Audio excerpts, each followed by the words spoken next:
Just don't say anything. What's going on, guys? How are you? Not much. Not much. Nothing. How are you? I'm good. Lasted about 5 Weird. seconds. We all wore glasses. That's weird. Ian brought these sunglasses out, so we're trying to like be These are my supportive. blue blocker glasses, bro. I'm trying to This sleep good. This is bullshit. I can't deal with this. Take them off. I'm an Olympic level athlete now. I need to do all these things. Is that what you're doing? You're trying to get your Yeah. sleep better? Yeah. What's going on, guys? We had a crazy weekend. You guys were here for my birthday. It was pretty fucking awesome. Yeah, that was awesome. I was happy that you guys came down. Surprised me. I had no idea. Ian drove fucking 8 hours. Mike drove 4 hours and brought me these Havana Castle cigars. This one is a Mike brought some nice cigars, eh? Monte Cristo, for those who are wondering. There you go. Cuban. I'm gonna smoke one with Mike we can celebrate my birthday again. There you go. You know, my brother was telling me that his wife has like a birthday month. Wow. Yeah. I was like, I'd like to have that kind of thing. I think we should do that from now on. Yeah, a lot of women do that, I think. Seems like a thing like a 16-year-old girl would do, Yeah. Well, I wouldn't go that far. I like having fun. Let's do a week. We'll do a week. Yeah. What Ian, when's your birthday? November, right? 27th, yeah. November. And Mike, you're what? December 6th? Yeah. Yeah, him and Melissa have the same How birthday. did you remember? Oh yeah. Oh, really? Exact same day? Yeah. What did you say, Mike? How did I remember? I felt really honored that you remembered. Then it was like easy. Why was it easy? Because it's two people with the same birthday. I don't know Melissa's We talked birthday. about this. I didn't even know Melissa's was on Yeah. that birthday. Yeah. Do you remember that thing? Melissa in the corner, she's like, that's rude. Well, Melissa, nobody ever told me. I wasn't aware of this. Yeah, I guess she was. She said she told you at the cottage. Bullshit. Yeah, I do remember that. No, because we were Plus, talking about this, Fouad. How many shrooms did I eat when she told me? That doesn't Yeah. count. Yeah. This is when you were sober. Yeah, you were sober. Yeah. What did you say, Paul? Remember, there's that thing. If you put 20 people in a room together, there's like a 50% chance that two people have the same birthday. This is how this came up. A little bit right. Yeah, I'm always a little bit right, Mike. Thank you.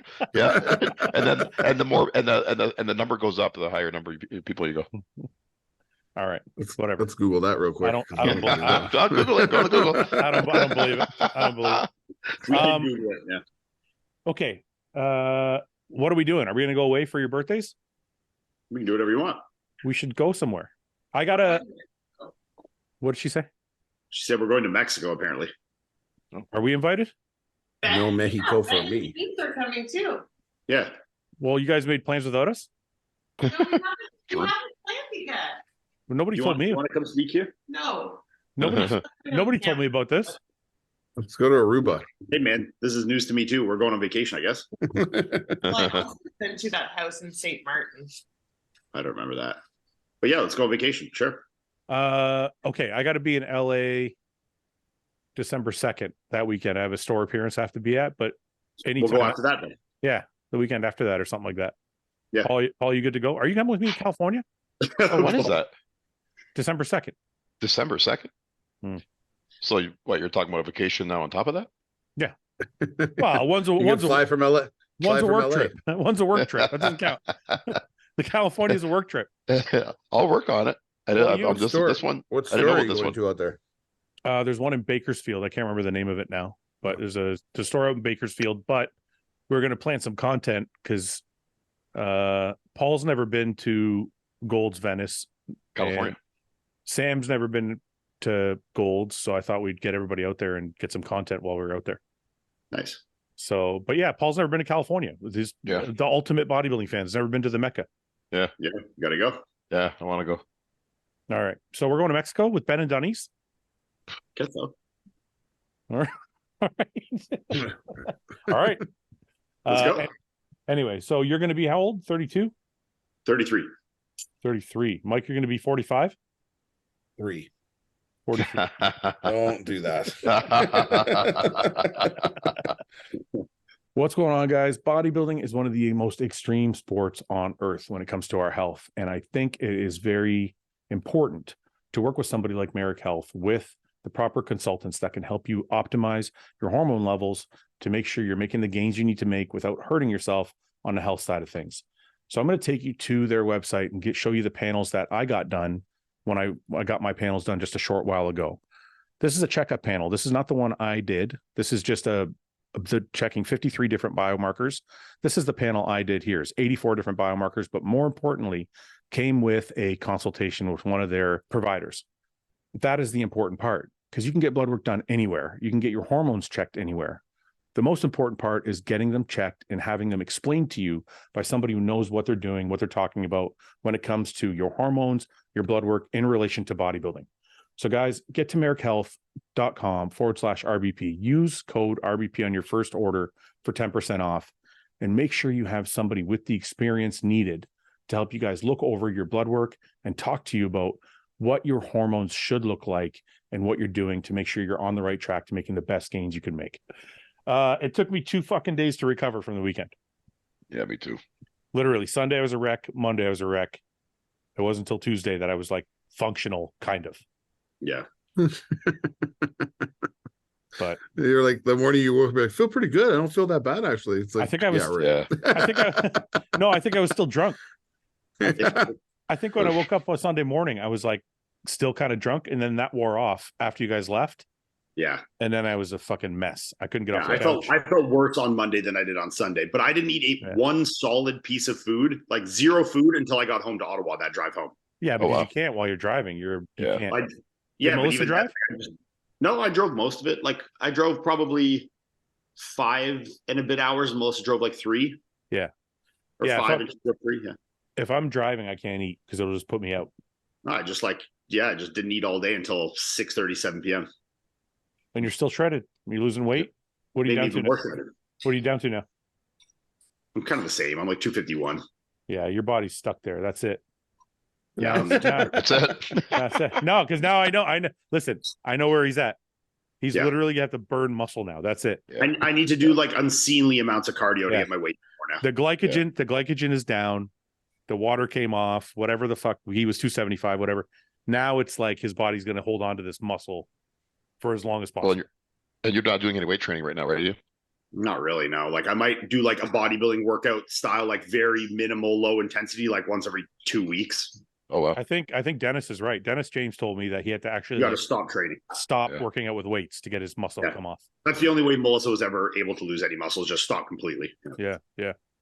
Mike, are you trying to lose your muscle? It's horrible. I don't do that. A growth phase. Mike, what are you weighing right now? I can go look. Probably 312, probably. What do you have any goals, or do you just like, are you happy where you're at? I'm happy. Feel good. You don't want to get. I've been over 300 pounds for like over a decade though. So this is like a weight that I can move around at. I don't. Yeah, but you wear it well. Like I'm not happy with my 270. His 312 looks athletic still. Yeah, Mike's big. Yeah, you can get away with it. Yeah, Mike, big man, Mike would look straight. Mike would look so much different if he was like 240, you know? Yeah. Yeah. Just have this huge head. Yeah. Just falling over when I walk because Abdullah was on the podcast last week, and he had some. Fuck, he is a funny motherfucker, eh? Did you watch it? Well, I was at your house. Remember when you were editing it? I showed you a bit of it. Yeah, that's right. I love that guy. Where did that fucking? Oh no! Oh no! What? My computer restarted itself, and I don't know if I lost the spreadsheet. oh, here we go. Yeah. Here we fucking go. Yeah. What do you mean? Here we go. I didn't Funny how We this can go seems to back. We happen. can just go back to the other episode and screen grab that. Yeah. I didn't do this on purpose. It's not like my shit's like locked in. I can still change It would auto save, no? I'm sure it would. I got to find it somewhere though. Just open up Excel and go to recents. Okay, that's a good idea. Where would I find this recents? Paul's thinking about his picks right now. Wait. He's trying to Yeah, I'm list trying to them. remember them right now. I know Fouad's going to try and fuck around mine. Wait, I think I found open recent. Fuck you. I don't have it. Fuck. We're gonna have to go back to Well- last episode. I got it. You got it? I'll get it. Okay, you get it while we're talking.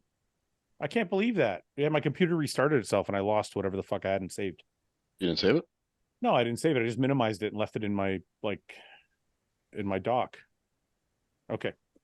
Anyway, what's going on this week? Anything new, Paul? With me? Yeah, you. Other than your birthday? No. It's been back to business as usual for me. Got back in the gym with you this week. I'm training both sides of my body again. How's the pec? Good. Really good. It's Are you MMAing it? yes, I am. Interesting. Yeah. The only thing I'm not doing right now is I'm trying to be careful, like when I'm with right punches, with hooks, right hooks, because I think like that's still gonna put a lot of impact on the right pec. All right, I got it. But yeah, it's good. Okay, go ahead. What are your picks, Ian? Okay. I was Derek, Hottie, Yep. Samson, Yep. Nick, One second. Brandon, One second. Samson, Nick, Brandon, Andrew, Hunter, Nathan, Crizzo, Regan. All right. Paul, Well, Mike was next in line. He was Derek, Samson. one sec. What the fuck, bro? Shut up. I'm not When you're typing, it looks like you're only hitting 2 keys. Yeah, he's like, I'm like, how the fuck? How is he getting all these names when he's hitting 2 keys? my dexterity is amazing. You gotta find the home keys. The home fucking keys. ready Right. for you. Derek, and then who? Samson, Nick, Hottie, Andrew, Hunter, Brandon, Nathan, Crizzo, Regan. All right. Paul. Yep. Samson. Yep. Derek. Hottie. Nick. Andrew. Brandon. Hunter. Nathan. Crizzo. Klahar. Whoa. What are you laughing about, Fouad? Huh? What are you laughing about? What do you mean? Oh no, Summer just came in for a minute. What were my picks? Samson, Derek. Hottie. Nick. Andrew. One sec. Nick. I'm gonna put Brandon. Andrew. Crizzo. Hunter. You're the only one still with Baruz in his, but Baruz and then Nathan. I don't think Burrs is gonna make it. No, I Doesn't don't. sound like it. I don't know if Nathan's gonna make it either. I'm more Really? optimistic with Nathan than Baruz at this point, but still, yeah. I'm gonna put. Okay, go on. Anyway, what's up? Do you got the others or no? That's it. Oh, you didn't go back far enough to other episodes. Okay. No, I just went to our last episode with the four of us. Oh, okay. You Yeah, should have went. That was the most recent. You should have went to Abdullah's episode. Why? Okay. Well, just because I got James, Ben, and Roman as well. Oh, you want me to sit here and we'll fucking be reading for 15 minutes? We do that. Okay, don't worry about it. Okay. Let's do this. Share screen. Okay. And let's make this bigger. Okay. This is what we got. So let's find the list. Instagram. I'm gonna have to edit this because it's a lot of dead air. Okay, What are you looking for? The Olympia lineup? got it. Okay, so I'm Hmm. trying to figure out who I'm going to put in 9th and 10th because I have a feeling, and I'm not sure. But Oh, Kamal's out, eh? yeah, we knew that. Any of us were putting Kamal in our top 10, though. Okay, so Brett's out, Hottie, Derek, Nick, Brandon, Rami's out, Samson, Baruz probably not going to make it. Tonio, Ross, Charles, Regan, Roman. Presty, Hassan, Phil, Okay, Ian, Shire. Paul, Mike. Can Presty beat? Presty's already beaten Roman. I believe Presty can beat Hassan and Justin. Can Presti beat? What placings are we talking about here? Because I'm not changing my top. No, 10. no. I'm just asking you. Okay. Just answer the question. So, can Presti beat Regan? Both at their best, you're assuming? Yes. Well, wait a minute. Not both. Were they in a show together recently, or no? No, I don't Did think. he do any of the shows Regan did? No, They did last year, and Regan beat him last year too, I think, and he's better this year. I think Presti has better conditioning and some more impressive parts, but I think Regan's a little more complete. His back's better, his legs are definitely better, so I'm going to give the edge still to Regan on that. Okay, so I would agree with you that Regan is more complete because of the lower body, but at the Olympia, if he's not dialed in the way Presti is he going to end up behind him? I don't know. Presti's been at the Olympian and peeled before, and he was still outside of the top 20. So I'm not gonna bet on it. Look, I love Presti. I'm a huge fan of his physique, but I do think he improved this year from last year. I think he improved, but I think his legs, especially in an Olympia lineup, are gonna show as a weak point. I think when you have 25 guys with fucking monster legs, those are gonna show. So I think Regan and the more balance and how good he is in the back shots that'll shine in an Olympia lineup.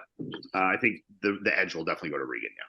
Paul, do you think the same thing? Do you think the complete physique, even though it's not as conditioned, will overtake the kind of wow factor? We're not talking about Regan being fat, so it's like no. I know, but we're talking about No, but we're talking about strengths, and to me, Regan's strength is that he's complete head to toe. Presti's strength would be that he's extremely wide up top, and extremely shredded, but weaker in the lower body. So that's kind of the debate. So what do you think? I think at the Olympia level, having like kind of glaring weak points like that, like especially when it's a large group, like if you're completely missing a back, your legs aren't up to snuff with some other guys, I think does a big detriment, even if you have other tools in your belt. I think the completer, fuller, like harder physiques are going to generally win. I think when it comes to that overall balance of everything, Regan's got it more, Paul? Yeah, no, I agree. Yeah, I think both at their best, I think Regan wins that battle. Yeah, I think his overall shape and just overall more complete. But remember, we're not talking Regan peeled out of his mind. We're talking Regan's best. Yeah, I still think that beats Presti. I think we took Regan from the show where he beat Nathan recently and put it against Presti's best. He still wins. Okay, yeah. Mike, do you agree with that? I agree. All right. I concur. You concur. Okay, so let's go back to this then. So Presti, so that leaves Regan. So then what did we say? Let's say Nathan's out hypothetically, just in case. I think the next closest to making cracking top 10 is Tony. One sec. Just let me do this my way so I can figure this out for my 8 and 9, 10. Paul, using the same scenario we did with Regan, how do you think he fares against Charles? Charles Griffin? Yeah. I think Regan wins that battle too. Why? I think that might be a little bit closer though. Because Charles got some really impressive shots too, but I think it's the completeness of it's just Regan's overall shape and completeness that I think is going to win that. Let me just push back just for the sake of pushing back. Yeah. Charles doesn't really have a weak point. His shape is not as nice as Regan's, but doesn't really have any weak body parts.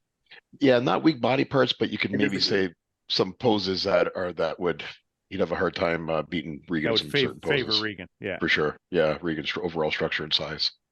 Mike, what do you think of that? Regan again. Yeah, I'm not a big fan of Charles. Yeah, well, I think Charles's midsection, and if you watch the last show, like I think Charles looked awesome. He was full. He was in great condition, but especially on his front shots, his midsection was definitely a detriment to him. If he's not in the vacuum, it's definitely a big weak point for him. And in transitions, and everybody knows here, Paul knows, especially at the Olympia level, stomach control, especially in transitions, they'll fucking wax you on those, So do I think he can control it in those? Yes. But do I think that, the not distension, but like the lack of detail and like a little bit of pop on that midsection is going to hurt him at that level? I also think Charles is a shorter, narrower guy in the clavicles, where Regan's a lot taller, a lot wider. And Charles does have that torn pec, which was pretty evident in his front lat. So yeah, I think when you piece it all together, he'll definitely be harder than than Regan. And do I think he can beat him in like a side chest and a side tricep? Yes. But do I think as a whole, I'm still giving the edge to Regan? Yeah. All right. So let's go back to this then. So we're still on Regan, and we have Tonio, Ross, are the two that I'm curious about. Out of Tonio and Ross, Ian, who do you think wins that battle? Ross already beat him once this year, but Tonio might not have been at his best. So I don't know. What do you think? I think Tonio now working with Justin Jacoby is going to be in a lot better condition than he was earlier this year. He's already probably in better condition than he was on stage at the shows he did earlier in the year. So I think if anyone I would swap out my Regan in that 10th place with, I would be swapping it out with Tonio. I think Tonio's crazy complete. His back shots are nutty. He's got fucking, great tools everywhere. Not really any significant weak points. Good shape, good flow. His only knock is maybe he's one of the smaller guys, but he's like a Dexter Jackson-esque physique where it's like all kind of pulls together really nice and he really shines in the shots that he shines in. So if the conditions how I think it can be with Justin steering the ship, then I think I have him in that 11-12 spot right after Regan, or potentially pushing Regan down if Regan's not at 100 and Tonio is. Okay, leave Regan out for a second, Paul. Do you think Ross can repeat his victory against Tonio, or is Tonio's condition gonna? This is my thing with Tonio. Like I love Tonio's shape. I think he's like the new Dexter Jackson, But my only issue with Tonio is I feel like you can't see some detail in certain poses because I don't know if it's because of all the tattoos or what, but like some of his back poses and that you don't see all the detail, and that's my issue with his physique. I don't know if it's tattoos. I think he still hasn't nailed that like razor sharp condition that we always compare him to Dexter, but I don't think he's ever achieved that skin texture that Dexter had. Yeah. I think he still has another level to go before we see that. Yeah, that might be that. Yeah, maybe that's it too. And I did see his updated pictures recently, and it looks like he is like harder now going into Olympia than he was at his previous shows. And I'd love to see him peeled. I think he's got a crazy physique. But I don't know. I thought that like are the tattoos blurring some of the lines on his physique too? Maybe. Yeah, I mean it's possible, but I think judging from the shows we've seen Tonio at, I think it's more of he's still got another notch to go, conditioning wise. He still hasn't. Even though he's been in great condition and I absolutely love his physique, if we're trying to compare him to Dexter, he still has another level to achieve. Yeah, for sure. Yeah, freaking yeah. You know what I mean? Yeah. So you ask if Ross can beat him again. Yep, I think so. If he doesn't nail his conditioning, Tonio, I think he's got to have that crazy detail to beat him. Okay, well let's do the same thing we did with Regan. The best Tonio that we've seen against the best Ross that we've seen. Can Tonio beat him? The best that we've seen of Veach so far. Because the only reason I'm saying that is I don't think Tonio was at his best when Ross beat him. Yeah, and also remember we were looking at his poses. It looked like some of his poses maybe a little bit off too the way he's hitting them. We thought maybe he could have showed his physique better. Mm-hmm. So I think both at their best, in my opinion. I like Tonio's physique. I favor that look, but you can't deny the size difference too in the two men. So if he's a little bit off and Ross is on, Ross is a bigger guy, especially at the Olympia. Mike, can Tonio beat Regan? Or is Regan just too big? I don't know. Regan got beat by Clarita, didn't he? Yes. In that one show? Yeah. I mean, I don't know. I think it just depends on how crisp Regan comes in. But maybe condition-wise, I don't think he's ever been in the shape that Tonio's probably been in. So it's hard to say. I just want to make a point that if I'm actually shredded, but my tattoos hide my shreddedness, like that guy's did, like you guys were just talking about. Like all this is shredded. Oh, it's blurring all the lines. The tattoos are blurring. I'm separated as fuck.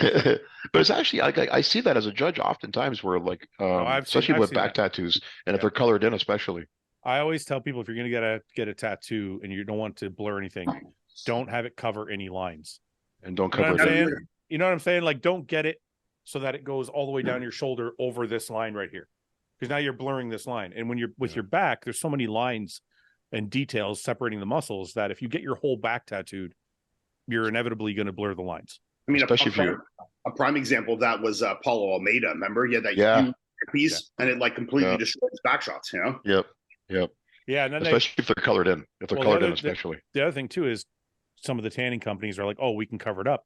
But when you cover it up, it actually makes the skin look thicker. It blurs everything even more. So it's like you can't really cover it up. Yeah.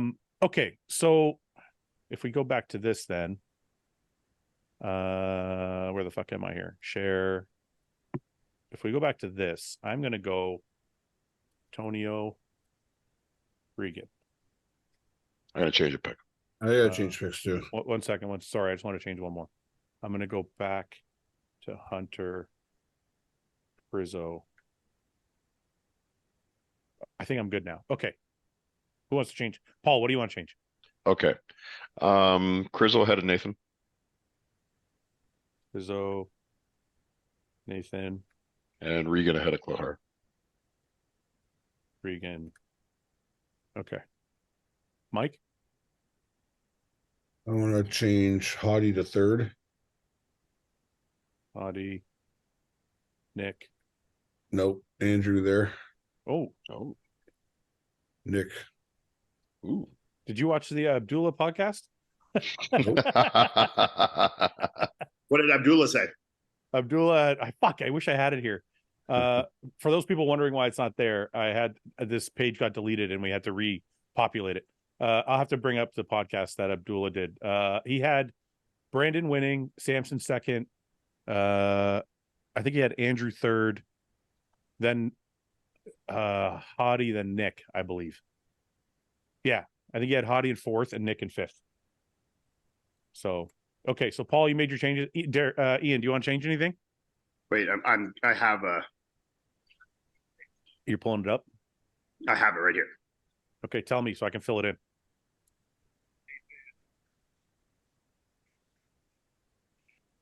Okay, he has Curry, Samson, Derek, Andrew, Hottie, Nick, Hunter, Crizzo, Nathan, Baruz.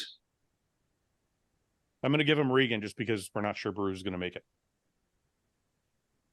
Okay, so yeah, he had Hottie in fifth and Nick in sixth.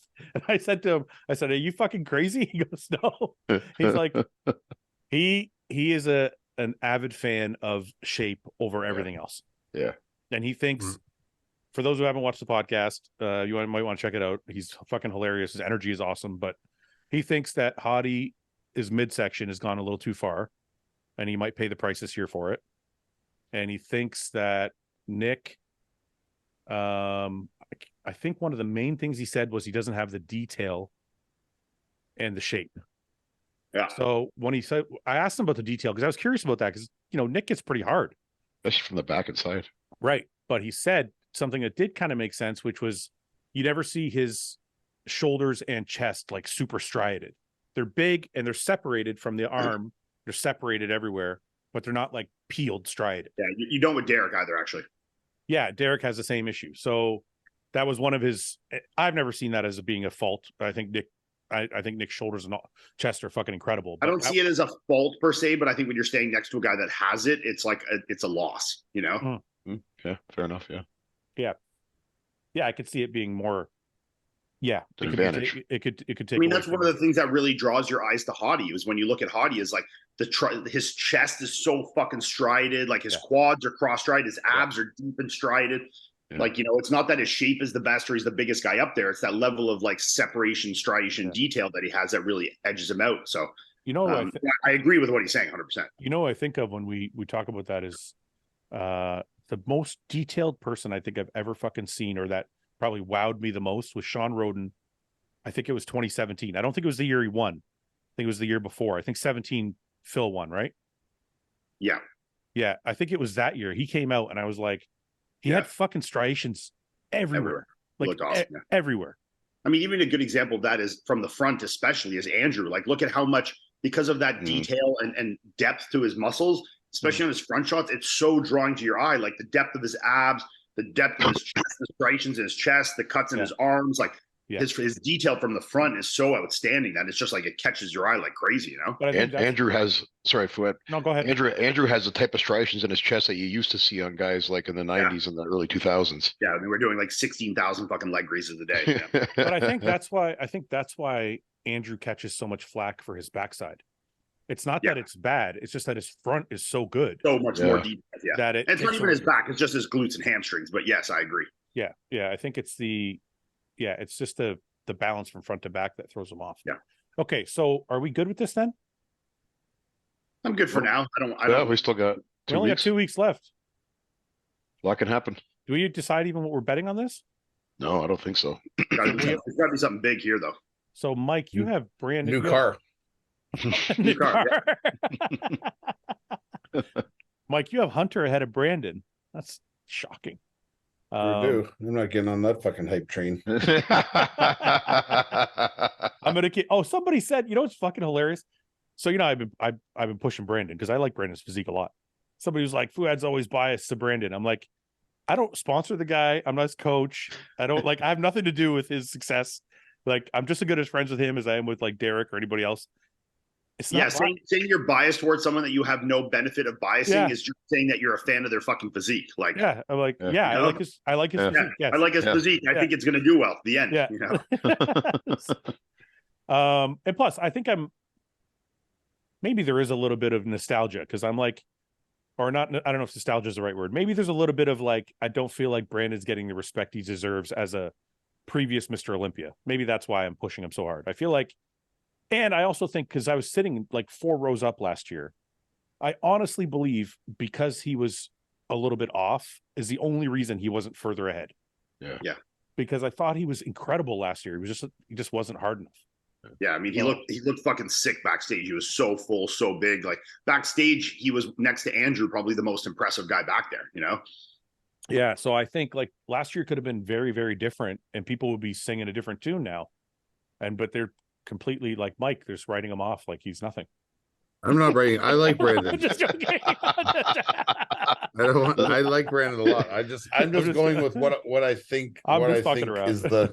What I think is like the direction that this show's going. That's what I think. I listen. It's fair. I mean, Brandon has been around a while, and like even my top pick isn't my top pick I want to win. It's just who I think is going to win. Yes. Based on the politics. You know what's funny? And what the show has. I'm glad you said that, Mike. Let me ask you guys something.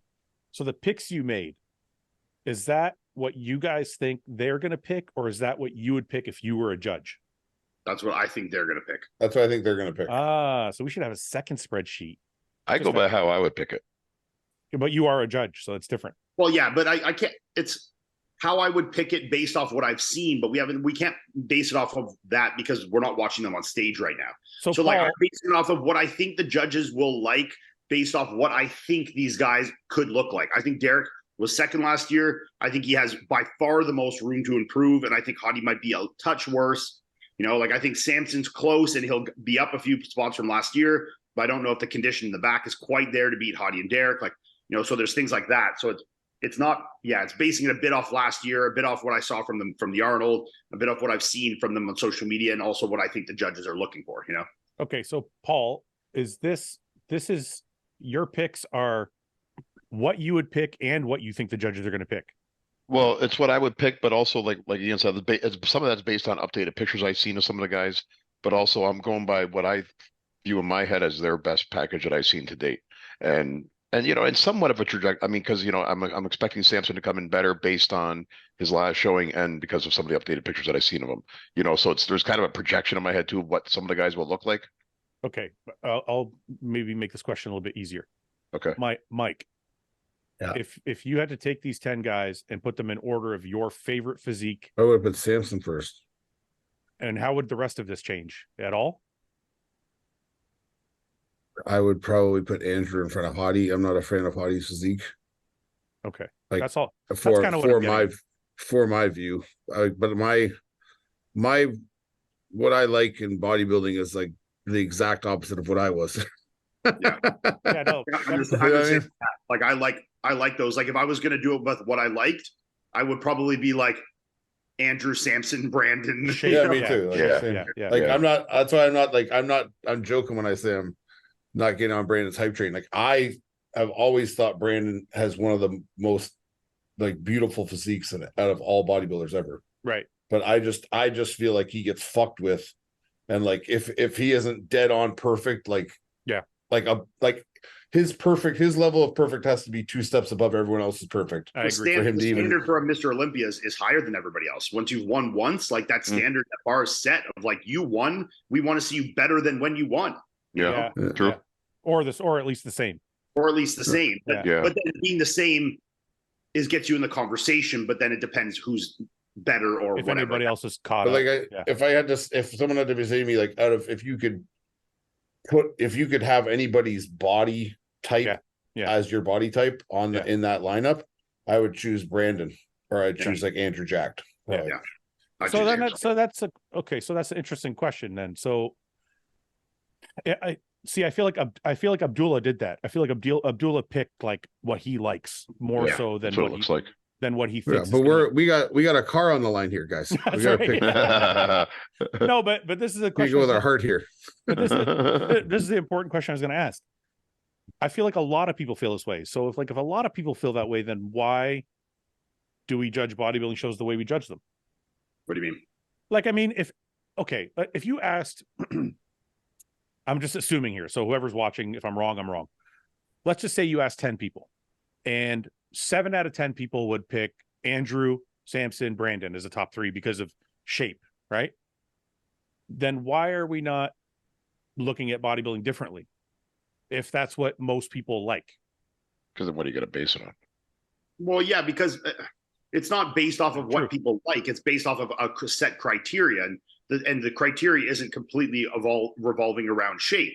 Like, it is obviously an important part of the criteria, but then there's also, like we were just talking about, detail, separation, conditioning, muscularity. So like, yeah, look, our eyes might be, everyone loves fucking Flex Wheeler. Like, everyone does, but there was a reason why he lost to Dorian. If you ask the people in the crowd whose physique they preferred, a good chunk of them still would have said Flex Wheeler. It doesn't mean that he was the better bodybuilder on the stage. Okay, but this is my point. This is my point to that. And your point is, if so many people prefer that, why don't we judge it accordingly? Well, what I'm saying is, if bodybuilding wants to be more attractive, why wouldn't we? Well, then you're just making it classic physique. No, but and that's why classic physique is so much more popular, and why Chris is the most popular, and Urs and Ramon. These guys have way bigger following than any bodybuilders right now. You know? Yeah, but why? Because these are attractive physiques to people, and that's why that classic division is killing it. Because exactly what the point you're saying is. Okay, so I just want to make this clear before we get into this debate further. I love bodybuilding the way it is, and I understand why it is the way it is. Yeah, I just want to have this conversation just for the fuck of it. Yeah. If everybody in the audience saw Flex Wheeler 93 against Dorian Yates, or 92, whatever it was, and they were like, that's the most beautiful physique we've ever seen on earth. Sure. Why wouldn't that be the criteria that we want? Well, because it's not just based off beauty. But why wouldn't it be? If we're talking about a physique, why wouldn't it be based off beauty? Well, that is part of it. It is part of the why criteria. Wouldn't it be? It's not all the criteria? But why wouldn't it be more heavily? Because they had to have something to separate. You had to make other requirements to separate the beauty. Yes. Yeah. So there had to be something else besides beauty. Now we can, like, if all these guys are all the same level of beauty, now who's more conditioned? Okay, but I'll give you an example. Who has more musculature? Right. Right. I understand that, but I'll give you an example. So if you take fitness, right? Fitness is 2/3 based on your routine round and 1/3 based on your physique. Well, yeah, because if it wasn't, it would just be figure. You know what I mean? I get it. But what I'm trying to say is, if everybody likes beauty so much, why wouldn't they say, you know what? 2/3 of your score is based on your beauty or shape or whatever the fuck you want to call it. The rest is the other 1/3 is based on conditioning, muscularity, whatever else. Why wouldn't they make bodybuilding that way? I think because, well, with fitness particularly, I think it's because they want to make sure that that's the focal point still, the athletic aspect. Exactly. Yeah, exactly. If it wasn't scored like that, Missy would kill everyone every year. No, but it's fucking insane. But you're missing my point. I understand your point. Paul, you just made my point. They want the fitness girls to be heavily judged on their routines because it's fitness. Yeah. What I'm saying is, if they want bodybuilders to be appealing to people and beauty or shape is that appealing thing, why wouldn't they weigh it more heavily to say, like, yeah, but I understand what you're saying, but it's not. It's almost like me. It's almost more like nuanced answer than that, because you're talking about, like, let's just make it what the people want to see. And I think that should be part of it. But I also think, you, like Mike said, you need a multitude of criteria, and I think they should all be important. And I think when you start changing what is more important, then you're creating other divisions, and that's what they've done. If you want to change in bodybuilding, it's like, let's say 1/4 shape, 1/4 size, 1/4 conditioning, 1/4 symmetry, whatever. Yeah. In classic physique, now let's say it's shape is everything. 1/3 shape, 1/3 muscularity, 1/3 conditioning, or 2/3. You know, right. So it's more heavily weighted in that one department of shape. Where if you now you go to physique, now muscularity is only worth like 1/8, where shape is worth even more, and conditioning. You know what I mean? So what we're saying. Same with like women's classes, you know, it's like where bikini versus figure. It's like what's weighed more versus figure versus women's physique. What's weighed more, and those scales kind of tilter for each division. And I think in men's bodybuilding, it's just all the criteria in kind of like somewhat of an even amount, but all to the maximum amount. So maximum amount of shape, maximum amount of muscularity, maximum amount of conditioning, and then you just want to max out all the fucking stats to be the best, you know? So open bodybuilding then. We're just maximum everything. We're admitting open bodybuilding is not about beauty. Well, it can be about beauty, but it can be, but it's not the ultimate deciding factor. It's not. Well, yeah, but nothing is the ultimate deciding factor. That's the point of it. Conditioning isn't the ultimate deciding factor. Size isn't the ultimate. They're all very important. Whereas like in classic physique, yeah, shape is going to be more of a determining factor than size or conditioning. But then when you go to bodybuilding, it's like you can't really win without all of them to some degree, you know? Right. But like you could get pretty far in classic physique being insanely shaped and, you know, good conditioning with a low level of muscularity, or insanely shaped with a good level of muscularity with poor conditioning. Like you could still make it reasonably far, you know? Where in bodybuilding, like you're not going to end up in the top 10 of the Olympia if you're not peeled out of your mind, big as fuck, fucking nicely, decently shaped, you know? Yeah. So, I mean, there needs to be some semblance, at least, of a little bit of all of these. And if you're missing one, like then you get like, you know, a guy like, you know, who's not the prettiest. Well, then he needs to be making up for those somewhere else. Yeah, he needs to be harder than the shapely guys. He needs to be more muscular than the shapely guys, like Nick. You know. So I will say, bodybuilding has changed over the 4 decades I've been watching it. So it's changed, but it's also changed. No, hear me out for a second. If you look at the 80s, it was more heavily based on shape. If you look at the 90s, if you look at the, just hear me out for a second. Look at the 90s, it was more even across the board. If you look at the early 2000s, shape size over everything. Shape wasn't even in the conversation sometimes. Yeah, or it was lower. And then now it's starting to come back around to the 90s where they're all a quarter.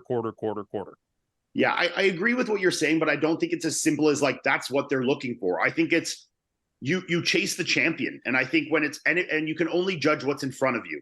So when you have guys like Ronnie and Jay winning, well, everyone tries to get fucking huge, and then guys ruin their shape.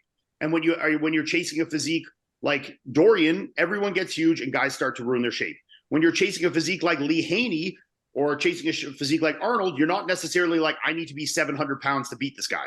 So, you know, guys are chasing who is beating them. And like when I was losing to a guy like Brandon, well, what do I have to do to beat a guy like that? I need to be bigger. I can't beat him on shape. My conditioning can only go so far. I need to be that bigger, you know? Yeah, I understand what you're saying, but the judges still lead the way.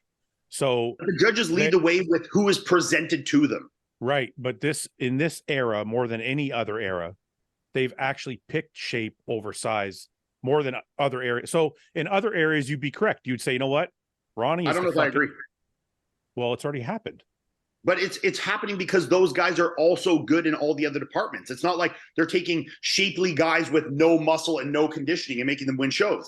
Like Andrew is still crazy conditioning and he's fucking humongous. Samson's still crazy, can get in good condition. He's still absolutely humongous. He's most people would say if the Arnold was judged 10 years ago, Nick might have won.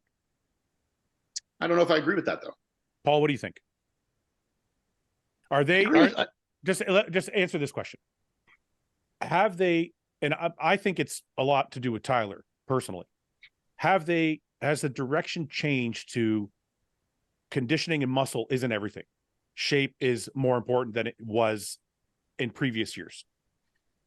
I think what they're trying to show more now is definitely shape is returning as one of the. There's an emphasis on it. Let's just say that, and after Arnold came out about the bloated stomachs and that, 10 years ago, whatever that was too. There's been a steady shift since then, but now Tyler has more, influence now, and I think he prefers that look too going forward. I think he knows that's the look that we need to. I mean, just look at Rami, for example. Like Rami was the biggest. He wasn't out of shape, but he wasn't out of condition, but his shape wasn't as good as Andrews, Samson's, or Nick's. But that's not why he lost. Yeah, it was. He lost because of balance. It was totally imbalanced. But the Steve Weinberger, why he lost was because of those parts that had atrophied and changed since he was winning. If he was still looking the same as when he won, even though he wasn't as nicely shaped or whatever, it's because, his lats are retracted, his triceps has gone away, he had holes in his quads. Now, these are flaws. These are actual flaws. This isn't like, his physique just isn't as pretty. It is, but it's in a way, he was better. We've seen a decrease in his physique through actual flaws and atrophy, Okay, so you're saying, I don't think that he's not as nice shaped in these guys and we're trying to push shape now. I think it's that he literally had very significant visible flaws that were making him lose. So you're telling me over the course of the last 80s, 90s, 2000s, and now, you don't think there's been any change in the direction of bodybuilding up for or against one thing or another? I think there's always changes, but I think the changes are fluid to who are the athletes that are present in the sport. I don't think it's like the judges are sitting there being like, I think, if you start to have a good influx of these guys, then that's the direction the shows start to go. And I think maybe there might be some small conversation of it. And I think things like the stomachs absolutely can start to dictate guys with better shape, because if you're fucking 350 pounds on stage, it's hard to control your stomach. But this is what I'm saying. So it's like, a conversation started probably around 2012, 2013. That's when Arnold made his comments. I remember, right. And now we're seeing what's come to fruition, which is guys are like coming in with better shape because they know this has been passed down. You can say that, but like 2012, 2013, after that, we still had Ramy win the Olympia 7 years after Ramy didn't have a bad stomach at all compared to his. No, but he wasn't the most shapely guy in there by any means. So it's I don't know if I would say that. He beat Brandon, he beat Sean Roden. Ramy was massive, but he had a great X frame. He has a good X frame, but he's still winning based off of his muscularity being the dominant factor, not his shape. So when you're talking about what is the overwhelming factors here, his size was the dominant factor. His shape was good, but there was still guys that were overwhelming him with shape. Right. But what I'm saying is, if Ramy had a distended stomach, he wouldn't have won. I agree 100%. But then we're talking about flaws that are detracting. So it's like, I think when you've made an emphasis on taking away flaws as negatives, then I think that's one thing. But I don't think I think there's a difference between that and then like just what is presented to you and dictating it based off who's the best, I don't know. And I think now too, like with the popularity of classic, I think things are changing for sure. But I also just think there's an influx of really nice shaped guys right now, and maybe in 10 years. What? It's coincidence. But that's not an accident. No, it's not coincidence. Of course it is. Of course it's not. How can it not be? This is how body. I bet guarantee 10 years from now, we might be back to big guys again. Ian, from 2000, these guys are just shaped like they're shaped. They didn't make it that shape. No, that's not true. From 2000 to 2012, you're telling me there was just a genetic group of guys that all came in with big stomachs. Well, you're talking about from 2012. This was Phil Heath and Sean Roden were one. No. Hear me out. From 2000 to 2012, it was an epidemic of guts. Yes. So you're telling me that generation of bodybuilders all just genetically had big guts? No, but that's what I'm saying. They were following the suit of that was the post Ronnie J era where they were chasing size, and the judges are just judging what's in front of them. No, the judges are dictating what's in front of them. The judges kept rewarding bigger guys with big stomachs, so everybody was like, "Fuck it." I was one of them.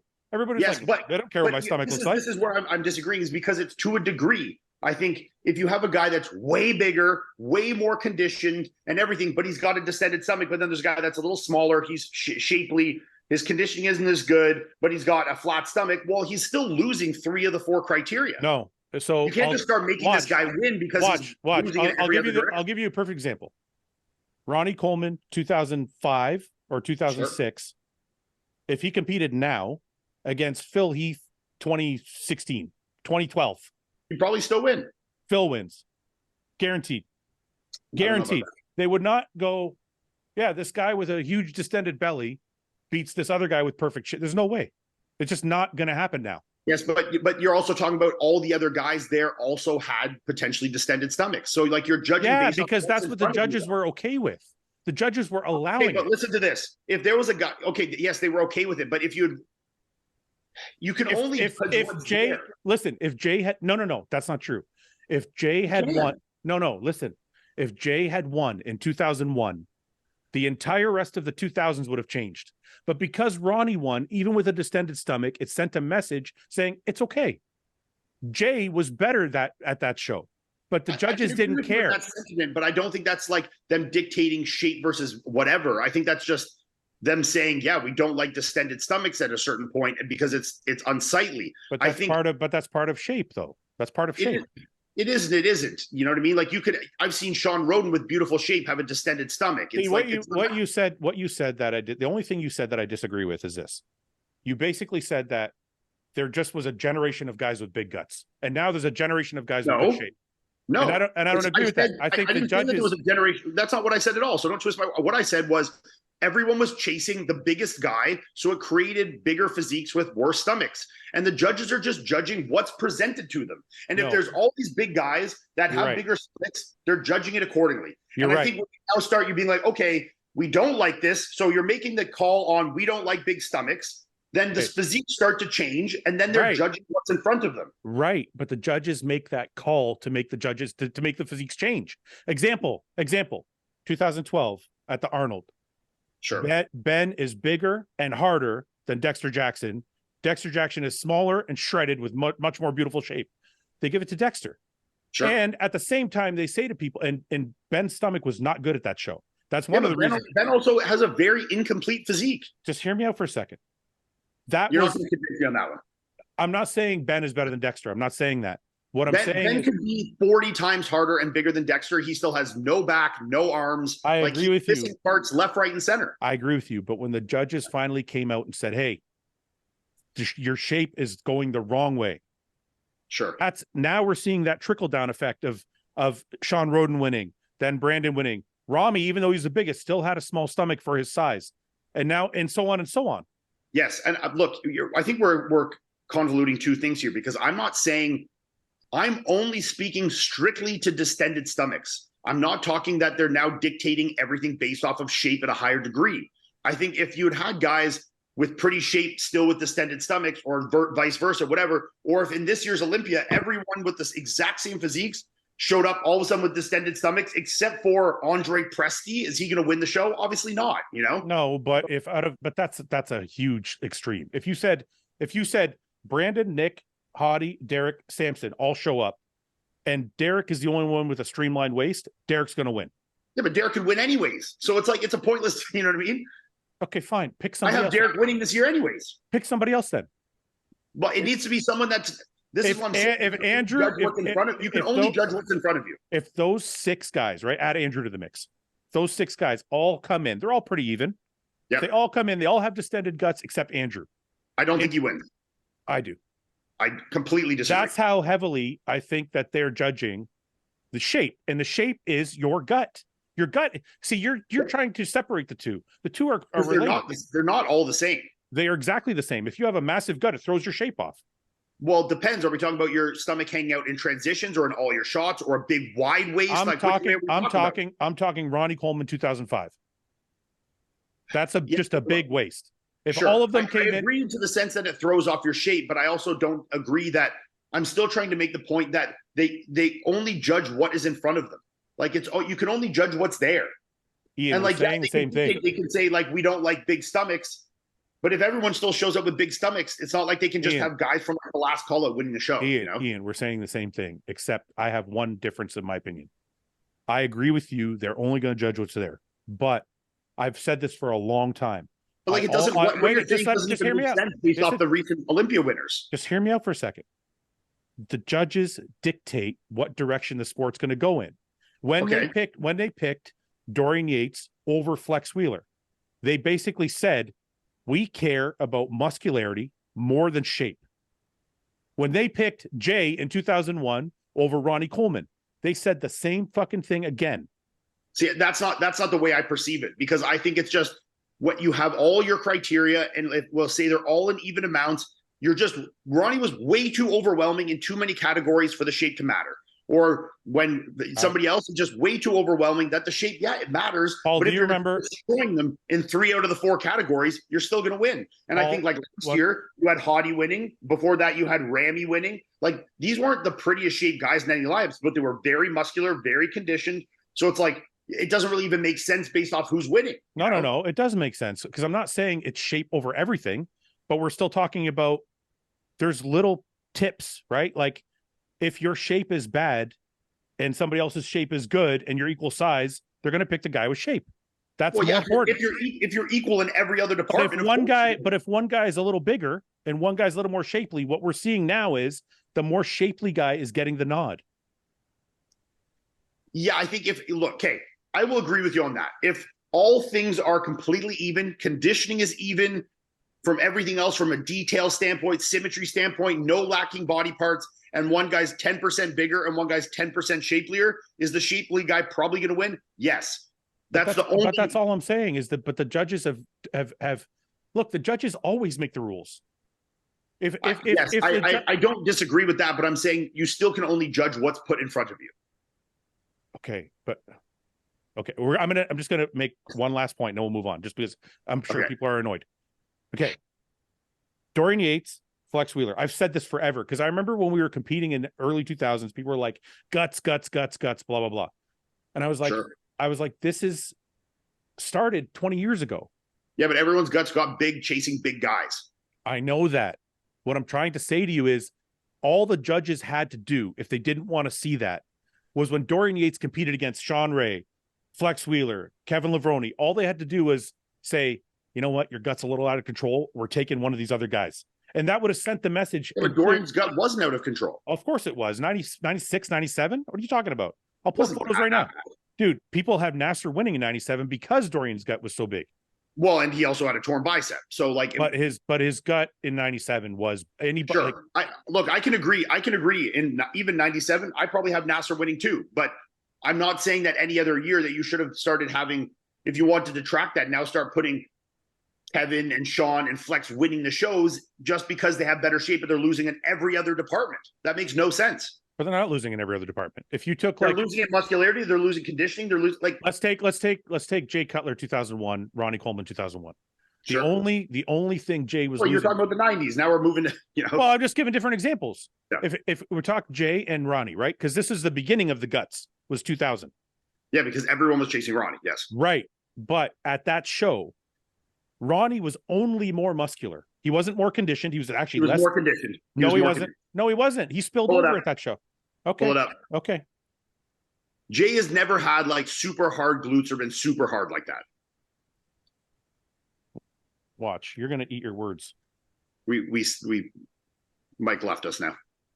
The one biggest example I can think of what you guys are talking about where size was favored in those days was Jay versus Victor Martinez. Yeah, but go there down bottom left. There's a back double.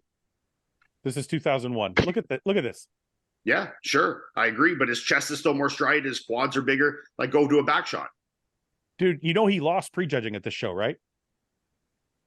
Yeah, but he still won the show. Yeah, he won. Like, look at the difference in conditioning. Yeah, the back is pretty phenomenal. I can't argue. See, hamstrings, glutes, back, everything. He's still way more conditioned, and he's still bigger. So but yes, did he? Is his shape and his midsection specifically not as nice? Yes. No. Does he still win in a multitude of criteria? Yes. Ronnie did not have his trademark conditioning at this show. That's why he lost prejudging. Okay, but he was still harder than Jay. Maybe from the back. That's 50% of the body, I don't know. I don't know if this show happened now, if Ronnie still wins. Yeah, I mean, it's an argument to be made, but I think his conditioning from the back was still so superior, and he's so muscular from the back. He was also, there's also something to be said with a guy that's won a bunch of Olympias and you got to knock him off kind of bullshit, Yeah, I mean, this is really blurry, but like, I don't know, Ronnie is fucking pretty incredible. I don't know.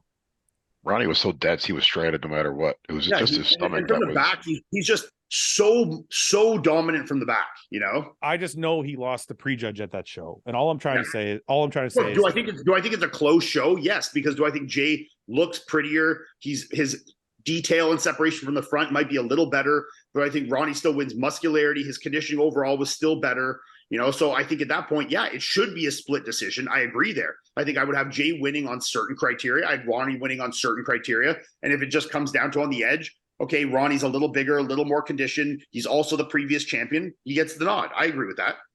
okay. I'll give you the final say. Do you think judging has changed at all in the last 20 years? Or do you think they're literally just judging what's in front of them? I think look, do I 100% agree with you that stomachs, and I say this all the time, literally said this earlier in the podcast about someone showing up at the Olympia and if your stomach is a little distended. I was talking about Charles Griffin, and I said, if you show up at the Olympia with any type of distension, they're going to crucify you at the Olympia.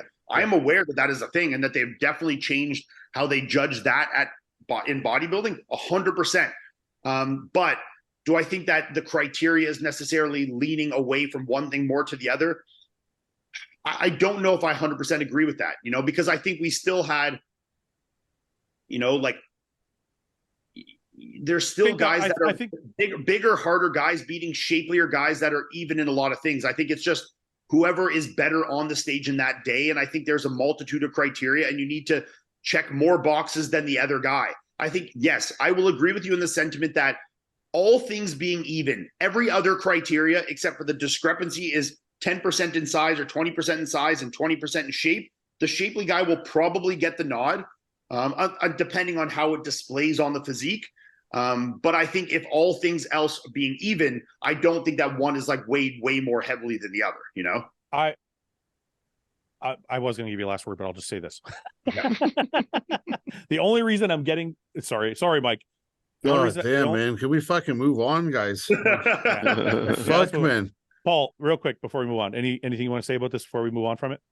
Yeah, I just think, sports, like every sport, goes through trends, like I think, because in the 70s it was, somewhat, Arnold was very shapely for a big guy, I just think sports go through trends and now we're seeing a return back to shape again, being a little weighed heavier again. I think that also with the popularity of classic physique, like classic bodybuilding being so popular, it's like there has to be a feeder system that pushes people out of a category and into categories. Yeah. So if people are going to graduate out of classic, which is happening, because these guys are getting so fucking big, then you're going to see an influx of guys that have prettier physiques coming in. Yeah, sure. And you're going to understand that, like, if Chris Bumstead is the holy mecca of like, this is how a body should look.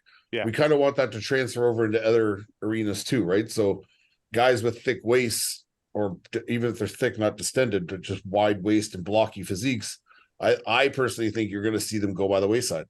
Yeah. But I also think, in my opinion, that those guys weren't ever necessarily winning.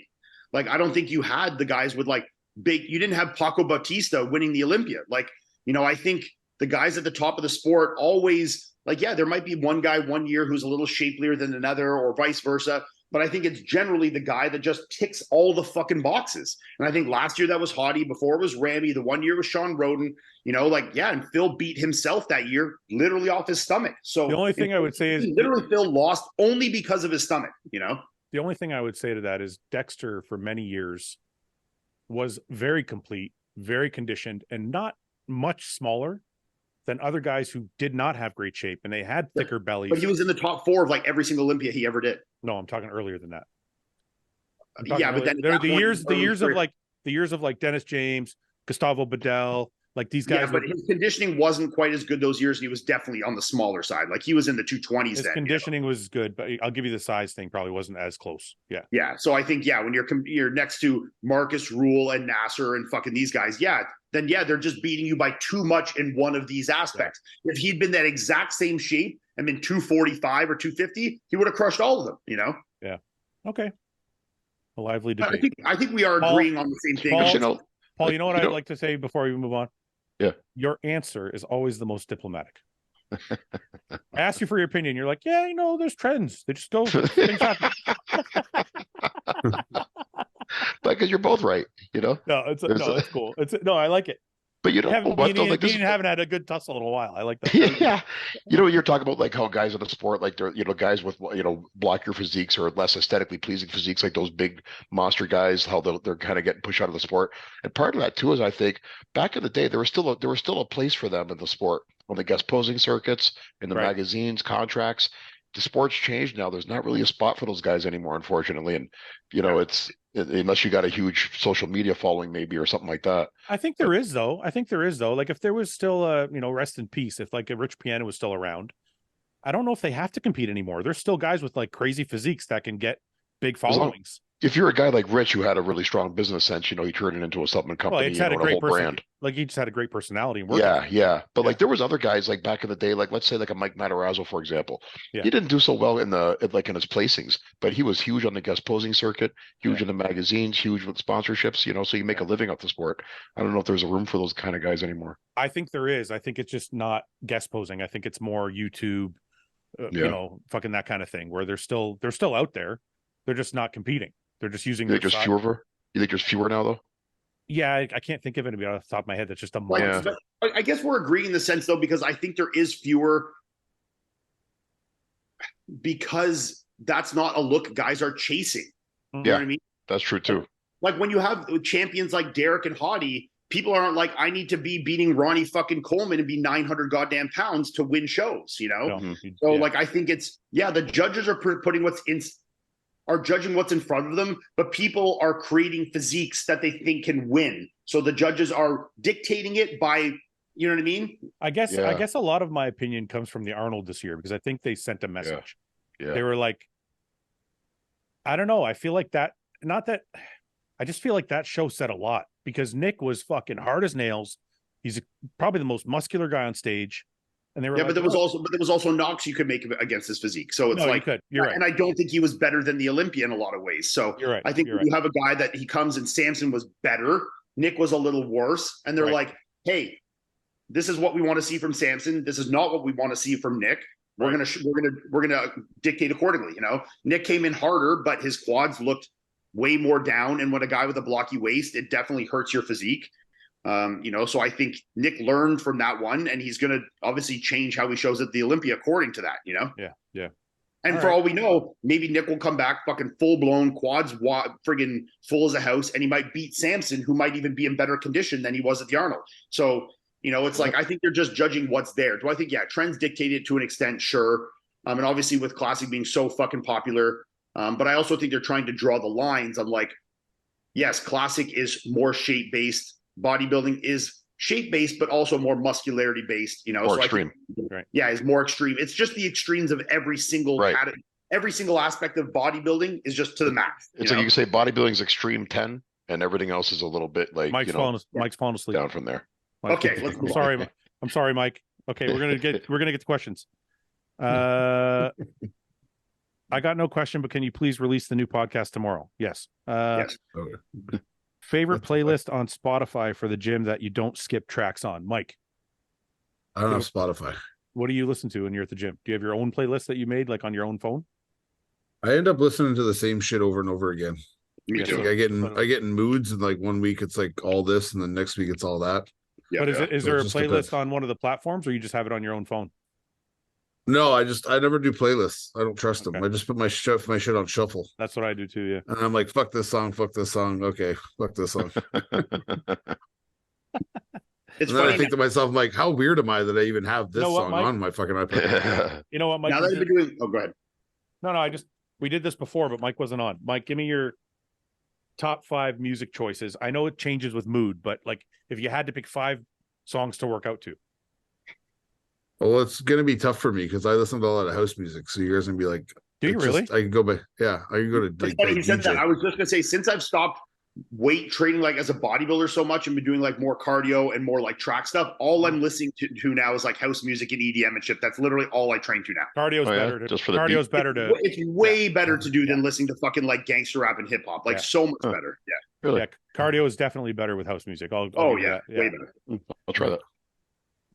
I'll try that. I've never tried that before. You never thought about that? No. I use the same old playlist. Paul, Now I can't like it because you're gonna be like Ian said so.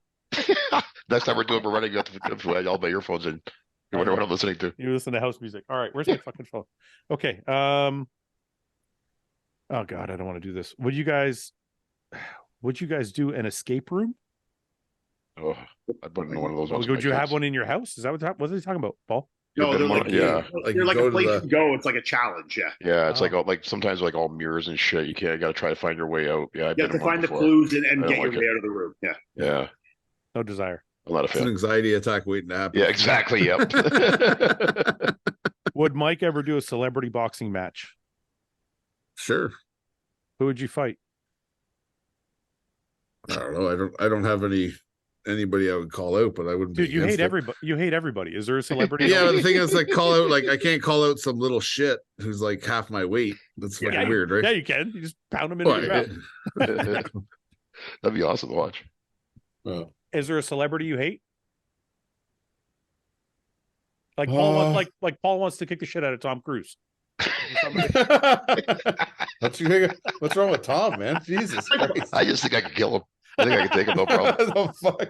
I'll throw him around. Seems like a nice guy. Yeah, I Other like- than the Scientology, like, Yeah, probably, but I I feel like I really would want to fuck with Tom Cruise too. I feel like that guy could fuck. I Some like shit Tom up. Cruise. I think I want to fucking hang out with him. Yeah, me too. I don't I don't dislike him. I don't Okay, think there's I- any. I don't think there's any celebrities. I'm trying to think of a celebrity I don't like. Like I want to punch in the face. Like Jada Pinkett Smith. Yeah. No, is there a guy, Paul, that you don't like as a celebrity, or Ian, a celebrity that you don't Celebrity like? guy? Like if you could just get him in the boxing ring for an hour or for 10 minutes or whatever.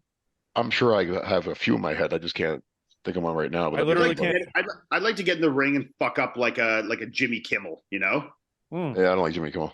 like somebody you know, that, I hate- like, their talk show turned The other completely guy. political, like Stephen liberal Colbert. bullshit. Like, No, I just no. wanna fucking, you know? What's his name? Corbin. Trevor Noah. Corbin. Trevor Noah sucks.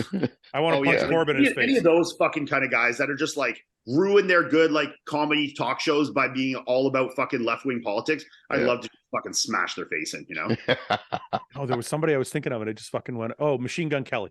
I think I'd like to punch Machine Gun Kelly in the yeah, face. he's douche. He seems really douchey. I mean, it would be pretty awesome as a Canadian too to just get in the ring and beat the fuck out of Justin Trudeau too. Yeah, that would be great. There's Yeah, a lot it of would be- politicians I like to beat up. Would you rather accidentally like an old photo of your ex on Instagram or accidentally send a naughty text to a relative? Naughty text to a relative. Yeah, because I'd get in less trouble for that. I've done it. So No, I'd rather just like I'd rather like an old Well, photo. like the photo, you could just unlike it real quick, couldn't you? Yeah. If you realized it. No, but even if I I got to hear did, this story though, Ian. huh? I got to hear your story now though. What happened to You you? told us one before. Yeah, about You the said- destroyed Dick December when I sent it to my mom. Yeah. No, I Oh, don't I know. remember Paul this. was probably high. He forgets. It might have been. So Yeah, it there might was have been. this. I was like texting my buddies. We were talking about something. You know, how there's no nut November. Yeah. So where you like don't jerk off for the whole month of November. So then someone sent me a meme of destroy Dick December, where it's for every whatever the day is of the month. So like if it's the 1st of December, you jerk off once. If it's the 2nd of December, you jerk off twice. And by December 30th, you have to jerk off 30 times in that one day. So like it builds every day. You're adding one jerk off to the day. You know? So and I sent this fucking meme to my mom Oh, and went on talking for like fucking 30 seconds of like, yo, imagine how fucked up your dick would be by December. oh man! Your mom saw the whole thread. Oh, she saw the whole thing, me just fucking going by. Yeah.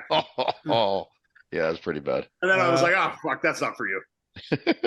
You have 20 minutes to hide a highly confidential USB stick before the FBI come and search your house inside and out. Where do you hide it? Keister it right up the butt. Right Everybody? up the butt. Paul, you're I- putting your butt? I bury a hole in my backyard. I dig a hole. Oh, that's going to get found out right away. No way. You're going to be kidding there me, in no way. 20 minutes. You're going to see a fresh hole you dug in your backyard. I got some berries in my backyard that are kind of the grass doesn't grow real good. You wouldn't notice it. They're for sure going to see that you dug a fresh hole. For a USB thing, a little thing like that, I could bury that no problem. No one knows there. Hmm, I think up your ass would be better. Or, I'm not or, putting or it up like, my or ass. like, yeah. If it's just a USB, do you think it would fuck your dog up if you just got your dog to swallow it and like shit it out like a day later, you know? No, I think it'd be fine, actually. That's even a better idea. Would it You work? got a Would it big, you still got a work? big dog. You could just fucking toss it, put it in a like wrap it peanut butter, and be Wrap like, it "Eat peanut this butter. motherfucker." Fucking, Yeah. that's it. One has to go. Pizza, tacos, sushi, burgers. Sushi. Pizza. Hate that shit. Tacos, Pizza, sushi. tacos, sushi, burgers. Uh, What'd you say, Mike? Fuck tacos. Fuck tacos. Man, I like tacos. I love I like tacos. tacos. I'd probably get rid of burger. Oh no, I really like Burgers. Whoa. I I think mean, I don't know. I would have before. I would have said pizza very quickly and easily, but I'm changing my tune here on the pizza. You know, coming around. You're Right? you're making me want to order a when I was pizza right now. when I was fucked up on Saturday night and I was eating that cold pizza in your basement, man, I was Yeah. like, You I were was loving happier than a pig in shit down there. I must have it. You were. 15 pieces of fucking cold pizza. I was like, fuck, this is so good. You know, Anybody watching, if you're ever fucked up with Ian, make sure you play like a virgin. Oh man, that was the best. that was just the one you saw. I was doing that to 20 different songs. Dude, you sang. I was in the shower the other day, and I just all of a sudden I thought of fucking WAP or WAP. Oh yeah, I was singing that too. And Ian's over Oh. there fucking wasted, going wet ass pussy. He's like, what the fuck is going on? Right now? Okay. I'm gonna go. Fuck, I like sushi, man. Me too. But I think I would get rid of sushi. For sure. I think I could live with it. pizza. Do tacos count as burritos too? No. No. No, I get rid of tacos. Now. Well, I'm there's gonna- I'm talking about tacos, hard. aren't I'm talking about hard shell tacos. Oh yeah, Okay. that's gone. Yeah, that's gone. As long as I can have a burrito, I'm good. Ugh, yeah. Fuck yeah. That's tough. I'd like to keep pizza and burgers. The other two, I don't really. How care often too- do you have hard tacos? I mean, me and I, don't know, Melissa. I feel like this is like a racist question in a way, depending on how you answer. Which That's ethnicity good. do you If fucking you're like fuck tacos, Yeah. you're like hate Mexicans. Yeah. Or Asian but sushi. Yeah, I don't ever eat hard shell tacos, but I eat like if I'll go to like a restaurant and get like their like fish tacos and soft shell tacos like relatively often, you know? Really? I've never had I a get fish tacos taco. once in a while. Oh, it's some of my favorite. Is a fish taco a metaphor for pussy? I mean, Yes. yeah, I don't really want any fish associated with the pussy, but yeah, Yeah. I mean, so, Yeah. you know. What's the dumbest exercise or movement you see a lot of people do? This one. Standing obliques. This one. Oh, that was great for the chest press. The chest on Hammer- the hammer strength chest on the press? Hammer strength. This Yeah, one. yeah, yeah. Oh, yeah. I can't. Yeah. fucking- Or the standing with a plate and doing this. Oh no, that's Oh, definitely yeah, the word. yeah. That's definitely Or the word. actually, no, I actually have an even better one. When people do external rotation exercises with a dumbbell doing this way, where there's no there's no force. Resistance. Yeah, yeah. no resistance here. You're holding a dumbbell. The resistance is here. Okay, This I doesn't confess. do anything. Wait. I confess. I used to do that because Look, if you're doing it like here, I know. Yeah. because this is under gravity. Listen, I saw Branch Warren do it, and I was like, "That's what I'm doing." That's You like, need a cable or a band, or you're literally just holding bicep flexion in an isometric. You know, I think I was like 25 or something, or 28, and I saw Branch Warren warming up his shoulders. He's doing this with the Oh, dumbbells. I was like, yeah. I'm doing that. I mean, That's like, I what I'm guess doing. you're moving through a range of motion, so I guess it could still be warming up. But at that point, you could just be using your hand because, like, the Yeah, I know. tension is this Yeah. way. It has nothing to do with Well, this. obviously, when I learned, I started using a band. I would put a band Yeah. around something, and then Or I would just hold the Yeah. handle on the cable and just fucking, you know. Mhm, Yeah. mhm. The fucking dumbbell one this way, to doing this The Oh, plate. great. or a plate. Oh my god, that's been around That's- forever. That's so Yes. stupid. That's So so that dumb. that's been around. That's lasted Forever. the test of time. As long as I've been training, Yeah. I've seen that and still Yeah. see it in gyms. Yeah. Yeah. And all walks of life too. Young people, old people. Yeah, I've seen yeah, everybody it do doesn't that. matter. Yeah. Yep. I think it's because it doesn't do anything and it doesn't hurt. It's just pointless. Like you don't like your abs don't get sore from doing it because the one dumbbell is or the one plate is taking the weight of the other plate, and you're just What a- doing what do you like mean just holding one plate? It's not like yeah, it's you're not not- hard. Yeah. it's not flexion. Yeah, it's not right. If you think about it, what are you trying to do? Make your waist thicker? Like, what are you trying to do there? Well, even if you like, say you were something you want to do something sport specific, and you don't care about having a thicker waist, you just want strong obliques. You could pick 6,000 better fucking oblique exercises than that. You know, Right. go do something twisting on a fucking on the floor or something like better than that. You know, like Actually, I just bought one of those weighted bars, like the broomstick bars, sure. but like a weighted one for twists. Yeah. You can do that. Yeah. Hey, you know it's an exercise I miss, Fouad? Remember we talked about this a little while ago? I miss seeing old guys doing neck. Oh yeah. We used to have know, a neck. the We used to have harness. we used to have a neck- Yeah. We used to have a neck machine at our I gym. used to do Yeah. that back in the MCA. Yeah. I used to know a guy that made his own neck. That he got a football helmet and took the face mask off and put a Yeah. spike on the top so he could put plates on it. And Have he you ever would seen the just hammer work his strength neck one? like that. That's No. There's a hammer strength plate loaded one where you can Yeah. load plates and it flips up and you put your face And you hold on to handles and rock That's the like side. That's like the one we had, except it wasn't hammer Yeah. strength and it was pin loaded. But you put Yeah. your face in it and then you do this. Yeah. I'm like, Yeah. Nobody trains neck anymore. Give that to my wife. Like, here, We did that in football. Yeah. Probably wrestlers The guy still do that's it doing too. my like sprint training stuff, he had me doing where like I'd put a band around my head and then it would be attached onto the squat rack. You And gotta then pull I'd be, back. like going and like tucking my Oh, yeah. chin back, you know? Yeah. Like doing shit like that, but I wasn't not like with a fucking Favorite cheesecake to get at the Cheesecake Factory? Key lime. Really? Oreo. We answered this last Oh. week. Did we? Yeah. Because he literally said he was the first one said key lime right like that. Question I for never Paul. waver. Question for Paul. Top 5 hottest looking bodybuilders, and Lee Priest says, "Paul, I'm watching." Lee Priest. Number Milo one. Lee Sarchev. Priest, Lee Priest, Lee Priest. Lee Priest 1980, 82. Lee Priest 1984. Oh, you have the dates too. Yeah, I had the shows. Mike, what position did you play in football? I started out as a linebacker, but ate my way into D line, like defensive tackle. Pro split. How many exercises do you do per body part? 3 for smaller body parts, 4 for bigger body parts. 4 to 5 for bigger ones, 3 Yeah. for smaller. Sure. Mike, any input on that? What was the question? In a pro split, how many body parts do you do per exercise? Like, you know, like a single body part per day split. We call that a How pro many split. body parts do I do per day? No. If you're doing a pro split, which is like a single body part What the per fuck day. does that mean? Okay, so there was a period of time where everybody said, I was one. I don't know what that is. what's up? So there was a period of time where everybody's calling the bro split, which is 1 body part per day, and I changed it to pro split because that's what all pros do. So he's asking how many exercises per body part on a pro split. Like if Like you're on trying a chest day, how many exercises would you do? I'd say anywhere from 5 to 6. what about smaller body parts like biceps, triceps, shoulders? Shoulders, I'd still hammer. Yeah, Mhm. shoulders I many. don't put in the same as like an arms. I don't either. Yeah. Yeah, you're right. Biceps, The I'd shoulders kind of probably take keep. more because they move them so many different ranges of motion, you know, like But I think I could get away with, sorry, Mike, to interrupt you. I can get away with 3 exercises for shoulders. Cause like, a press, a lateral, and a rear delt. Front, yeah, side, rear. yeah, because my front get a lot in my, like all my other presses. So if I'm doing like a military press, a side lateral and a rear delt, that Yeah. could be enough for shoulders. It could be, yeah. I always- late in my career, I did that because I had good delts, but most of the time I would do generally 2 rear delts, 2 side delts, and a front Yeah, one. yeah. Sorry, Mike, go ahead. So for arms, I would probably just do 3 or 4. like So the range is 3 to 4 and 4 to 6. okay. Do you guys have any experience with nerve issues? I just got a condition that doesn't let me hit anything upper body, and it's been eating me up. Ah, you're speaking to the fucking expert on nerve issues. Right? Put me into retirement. I had so many nerve issues. Nerve King. What fucking nerve issue does this guy have? That's fucking crazy. He can't, That you can't train his upper body. Yeah, that's must be something like in his like upper neck or something. Wild.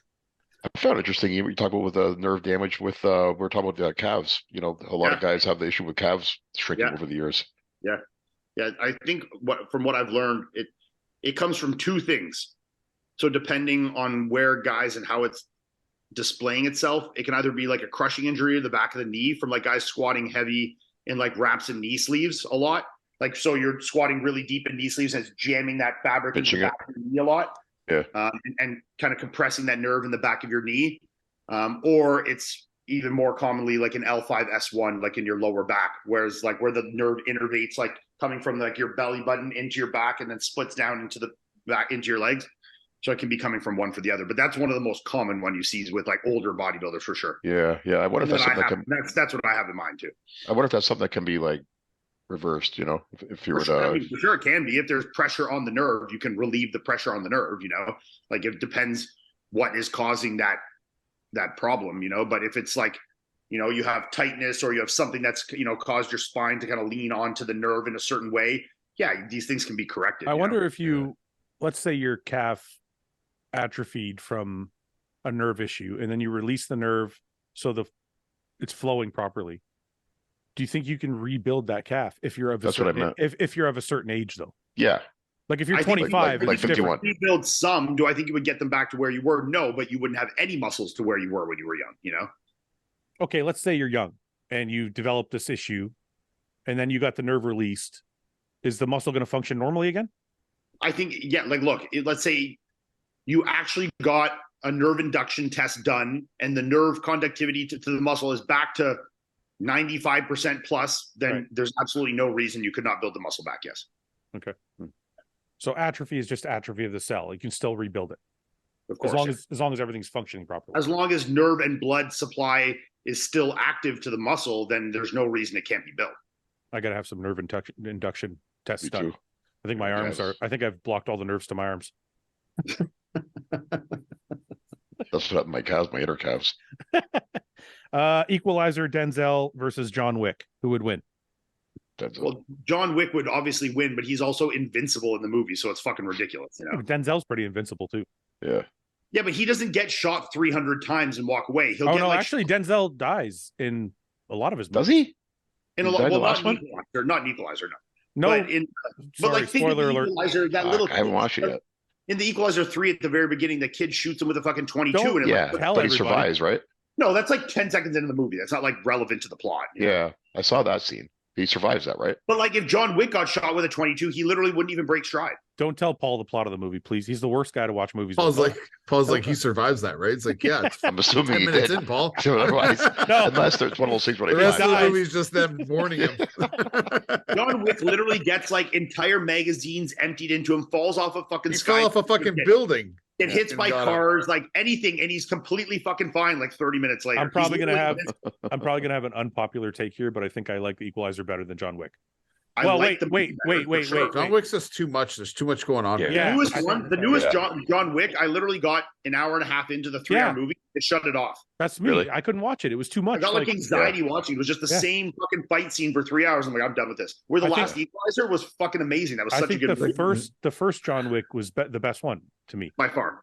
1 and Okay. 2 were good, and then they started to slide a little bit. All right, so I'm not crazy then. Okay, I thought it was just me because No. my brother was like, John Wick 4 is incredible, and I'm like, it's literally just him shooting a gun for 3 hours straight. What's a He body gets count in shot that movie? 3 million times and just walking away from it. Yeah, yeah. The And a Equalizer 3 blind was and a fucking blind good. guy killing everybody too. Yeah. The Asian dude. He's blind. He's killing everybody in the fucking movie.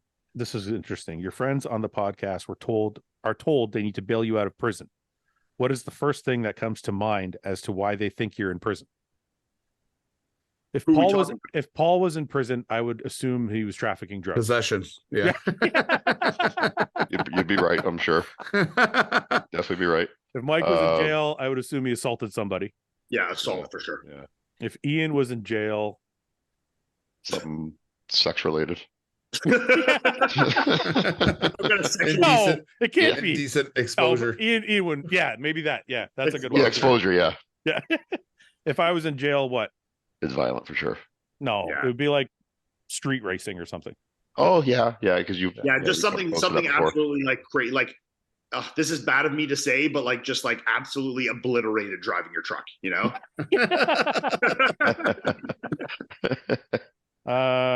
Not that you've ever done that. No. No. This might be a stupid question, but do competitive bodybuilders ever do surgeries like ab etching, liposuction, etc., or anything like that, but not including gyno surgery? No. What was the first thing, Fouad? Not any good ones, but people do Ab- it. Yes. Ab etching, where they like just burn the fat out between your abs. No, I never heard of that. Isn't that what ab etching is?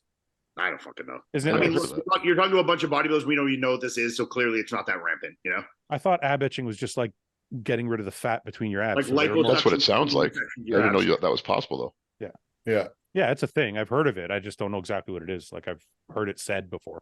And it's permanent? I'm sure there's some wacky amateurs like the people that had the ab implants at Sudbury that do Just this. look at I've that. seen bodybuilders from Brazil. You'll see something. Yeah. Yeah. I think the Definitely doing most something. common thing you're going to get now is SEOs and glute implants. You know, This is Or is some glute implants fat injections? this Yes. is ab etching, Paul. Oh wow. Welcome to the era of the Well, fake six pack. not in the competitive world so much because I think you obviously want it to look. Right. How the fuck does I- this happen? How did they get this from this? Yeah, that's I don't know. that's a lot Lipo. of reconstruction in that. But like, look at his pecs too, Fouad. Though this guy lost a lot of weight. Yeah. I'm going in for this shit. This Yeah. is How much great. does that cost? Yeah, like he's a lot of body fat too. You know? We'll go on vacation to Colombia. You get it done while we're there. They probably get it for like $500 over there, probably. Guy's great. Holy Yeah, shit. that was awesome. I'd love to get that done. Let's go, Paul. Fuck it. I have a buddy. I have a buddy with this kind of abs that is like kind of higher body fat, but always has like crazy defined abs like that. You know. This is impressive. Yeah, I'd love to have abs like that all the time. Okay. Well, we could just stop eating and then that would help, but Yeah, and work abs. Train abs once in a while.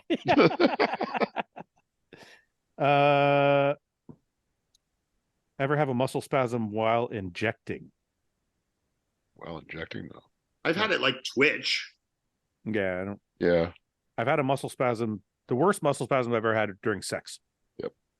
During Sleeping. sex, like hamstrings or lower abs, like are the Lower worst. abs. Yeah, Lower abs. Just a fucking nightmare. Totally ruined terrible. everything. Yeah. Just like Yeah. No, the worst Yeah. one I find is the groin. The groin cramp. I've never had that. You get a groin Oh, that's cramp? brutal. Oh, Yes, you mean I've like had that. you mean like a Chode? chode cramp? Like no, like an inner thigh. The chode cramp is pretty fucking brutal. Yeah, not a chode. I never had that thing. I've never That's had that. that's usually when I'm on clen. I get chode cramps. The most painful cramp I've ever had was in One my second. quads, but I barely ever had those. Like I would get cramps in my feet or in like my brachial, like in my forearm here all the time. But I had ones in my quads. I don't know. Before Toronto Pro, I got them. Wait, Ian, sorry. Why is Mike's door so big? Did you notice that? Just has high ceilings in there, I think. Looks like it. When he walked out the door was like 4 feet taller than him. Yeah, they're tall doors. Shit. He's a big Sorry. man. He's got to have a big house. Look at watch when he walks back in the door. Yeah, look at yeah. I didn't know you Like- got I forgot your headphones. 8-foot doorways. You never fit in my house, Mike. Yeah, we got big doors around here. No, but when I take clen, or when I It used makes to it take, way worse. when I used to take clen, I'd be taking a piss. You know when you like squeeze your dick to like get the last few drops out? That's your prostate food. Not squeeze with your hand. But like, The Fucker. base. Like Oh, a you know, hose. you- Prostate just giving you a nice fuck you, you know? Yeah. you know when you flex it to like get the last few Yeah. drops out? Yeah, I would flex it and my chota would just like it felt like somebody stuck a spike in my fucking chota. I've never had that in my life. It's the I absolute never had that fucking either. worst. Mike, a chota cramp? No? I've had it happen. The worst cramp I ever had is I did legs on like a Sunday. I remember when I went to a movie. I went to see a Oh movie. no. Oh, And I was sitting like this, and then instead of like I just tried to tuck in to someone to walk by me, and my hamstring grabbed, and I Oh. literally like I was fucking like writhing in the seat, and the person's like Yeah. looking at me. I'm like, oh.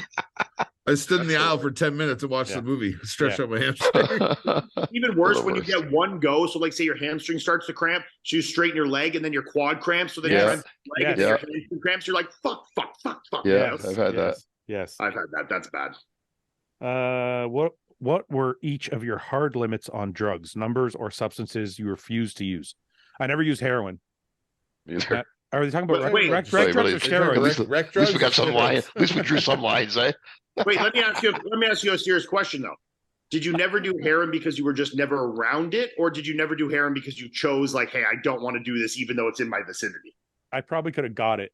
It was never Okay, around wait. me. It was never That's what I'm around me. saying. I was If never you, at like, a party. If you're with a bunch of people and they were doing heroin, would you have maybe entertained the idea? What I form wouldn't. of heroin? It was I Because I really definitely would. am I really drunk at the time? Yeah. Possibly. I might have possibly You're like, when I also I'm going out of my I never way- did crystal because I was like, I don't want to be high for 12 hours. Yeah, I that's want this to I end was- at some point. I was did that actually once. I was actually around guys that did that. And I never did it. I did it once. Yeah. Did you? Yeah, I remember that night. I did. Yeah. You were dancing. You were dancing in the kitchen.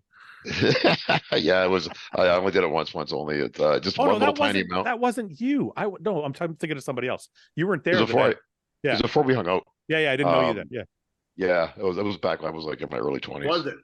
So what are your? It was hard- like I I didn't did sleep it by for. accident once. It was terrible. Oh wow, someone put it like gave it to you. I think I told this story on the podcast. I don't think so. A former Mr. Olympia was sharing a bag with me Oh yes. of something and Oh, gave yeah. me the wrong bag. Oh, What gave you the the wrong fuck? one. A former Mr. Now I'm trying to What think would of you who- I know compare who it it was. to? Well, if you had like you could compare it to something else. Cocaine times Yeah. 100. 1,000. Yeah. Yeah. So what's the okay? So what are your hard limits, Paul? What's the line for you? Well, I never do that again. So meth, heroin, Like now or back in those days just in your life. in my life? Well, 28-year-old Paul. 20. Okay, so yeah, so back in my 20s, I didn't have too many limits. I was always afraid of pills, though. I was afraid to get hooked on pills, so Like, I what would kind never of do pill? that. Like, oh, you mean like pain pills? Yeah, so I would never Yeah. do pain pills. Yeah, I did a couple times, but I never like. Yeah, me too. Like I tried them, but I was Yeah, always really afraid of getting hooked on them, so I was very careful with those. Well, I had a friend, actually one of my best friends, who got super fucking hooked, and it ruined his life. So I was like, staying away from Yeah, that shit. I know a couple guys who got hooked on them, and yeah, they ruined your life. But I also know other guys who do them like regularly, like with their own limits, and they're fine. Yeah, I do So, I too. don't know. But I don't trust myself enough to Yeah, me either. be leisurely with them. So pain pills, meth, what else? Heroin? Well, anything heroin? Yeah, I mean, like back then, I probably would have tried it. Yeah, but not now. Why, you got some? Not now. No. I think I might draw my line at injecting drugs. Anything presented to me in a smoking form or snorting form, at some point in my life, I probably would have tried it. But shooting a drug at that point, I don't know if look, it's weird. Shot like a million dose fucking shots of steroids, but shooting rec drugs just like doesn't quite do it for me, you know? For sure. The I problem feel with just me a little is, scummy So doing that. you're crossing a line there now. Yeah, that's just like a self-image, like scumminess to that. Yeah. I think the And the problem chance for of me is infection and everything. if you ask me something while I'm drunk, I have very little like. Yeah, I'm always going to be like, we know. Oh, yeah, we've seen it, Fouad. Yeah. Yeah. I wonder if this person's talking about steroids though. Is there any lines for steroids? I mean, I think all of us have probably tried basically everything in steroids. Well, no, I do have a but line. there's lines. But there's lines for doses. Okay, but I do have one line in terms of a drug. I've never and would never do DNP. No, I would never. Do Oh yeah, DNP. I don't. Yeah, well, maybe because I never had a hard time getting shredded, so I just never. Me neither. Yeah, but I never wanted. I never was tempted to use it either. So I don't know. What was that one drug back in the day too? I think they claimed that it killed Munzer. It was like a cortisone blocker. No, that was Nubane. Began with a Cytodrin. C. Cytodrin. Began with a C. I've done it. Fouad's done it. I've done Cytodrin. I thought Andreas Munzer died from diuretics. Well, No, it's probably a combination of things, but Yeah, I remember there claims made that he was. Cytodrin makes you feel fucking terrible. Yeah. Like not sick, just so tired. Like you're so like lethargic. If anybody is ever taken what's that one diuretic that's like Lasix? No, it's harsher than that. Not diuretic, sorry, anti-estrogen. It's on the tip of my tongue. Starts with an L, I think. Yeah. Letrozole. So if anybody's ever taken letrozole, they know how like drained you get and you don't want to move. Cytodrin's like that times 3 or 4. Well, especially because the first time I ever did it, I only used it the 1 week before the show, but did like a way higher dose. So instead of saying like doing like 2 or 3 weeks at, I don't know the dosing for it, take 2 or 3 weeks at 100 milligrams. I did 1 week at like 400 milligrams. Yeah. I literally slept a week straight. Like I literally was awake to train. And then other than that, I was just sleeping. Yeah, I would get in the car, fall asleep, fall asleep, you know? I remember laying on the couch being like, I got to piss, but I can't get up. You didn't even want to get up. The idea of getting up to move was like, seemed impossible, you know? Did it make, it was made, it was, myself. Just do it, man. it was for conditioning, right? That drug, it was for, it definitely made you harder and dry, but I found it made my look like a little weirder. Like, I don't know how to describe it. Like there was almost like a weird like kind of dryness that didn't look good to it, you know? I don't think I looked. Maybe a flatness that came along with it. That's what I was going to say. I don't think I looked any better with it than without it. No, I didn't look better with it. Yeah. Was it more commonly used in the 90s than that? Yeah, more than now. Like you can't even get it now. Like, yeah, I mean, guys still can get it, but it's like it's not a common thing guys are using by any stretch now. I wonder if that in the 90s there was so much more shit that they were using that like is gone now. If you just talk to Milos for 5 minutes and he'll tell you like a list of shit that I've never even like heard of. So that must have contributed to the look of the time. I mean, like no guys. There's other stuff too though. He was telling me about like real parabolin and like, you know. No, but just on the last podcast, he was talking about I think it's called thiamulcase or something like that. Oh, that's the podcast, yeah. Suppositories. No, well, it was an injectable form. It was injectable. Yes. And he said it's like also ones you can put up your butt. Yeah, he said like out fat. If you want to melt fat, he's like the shit will just like dissolve it. Like really. Yeah. So I This think they had dude a I lot- know, a Spanish dude, used to bring it back, like get it sent over from Spain, and there were suppositories. You literally put them up your ass, and when you shit, you can see like the fat coming out. fat come out of your shit. Like Oh there's my fat God. in your shit. Doesn't seem right, man. It's Yeah. wild. There's a cream. There's a cream too. They have like a cream. They have all this shit. So Yeah. Milos was saying the cream is bullshit, but he's like, Yeah. if you get the injectable, he's like, it literally will melt the fat off you. Oh. Yeah. We're not endorsing it. I have never taken it. I have no idea what the fuck I am. It's great. You should all try it. Shit out your fat, boys. So that must have contributed a lot to the look of the 90s too. That like that, Dude, I that's think that- tr- I said this on the podcast with those guys, like when Lee and Milos were on, and some people in the comments were like, "Oh, that's bullshit." What I said was, I asked them directly because they were around before, and I kind of was in the middle ground between then and now. And I said, "Do you think the drugs were better then?" Because they were all farm grade, and Right. it's made differently, and it's fucking, it's regulated by the government, blah blah blah blah blah. And there's still some people in the comment section that are like, "No, drugs are drugs, test is test," and I'm like, it's No. not. It's not. It's like I literally not. I got real like the French parable and amps once. Yeah. Like the real parable and 76 milligram I amps. remember, yeah.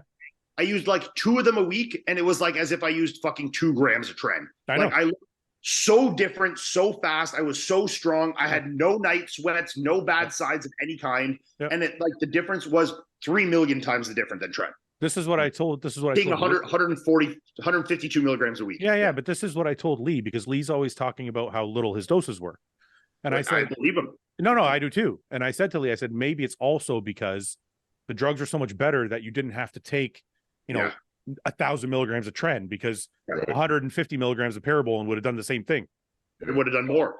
So I see that with other things too. And the side effects were way more tolerable. Like now you shoot 500 milligrams of tren, you feel like a fucking shit bag. Yeah. Your sleep is fucked. You're sweating all the time. Your cardio's garbage. You could take that at a way lower dose, and you have no sides like that. Doesn't it seem like other things have been like that too? Like remember ephedrine back in the day? Remember the white crosses of 25 milligrams? Those would fuck you up. But I think Now, but I think isn't that just a dosing thing though? Because No, there's no, because if you take now 3 8-milligram tabs, it doesn't feel the same. It doesn't it's feel not the the same at all. Not No even way. close. I don't take ephedrine anymore, so I wouldn't know. But I take it very rarely nowadays, but it's not the same as it used to be. no, No. It doesn't hit me Yeah. the same.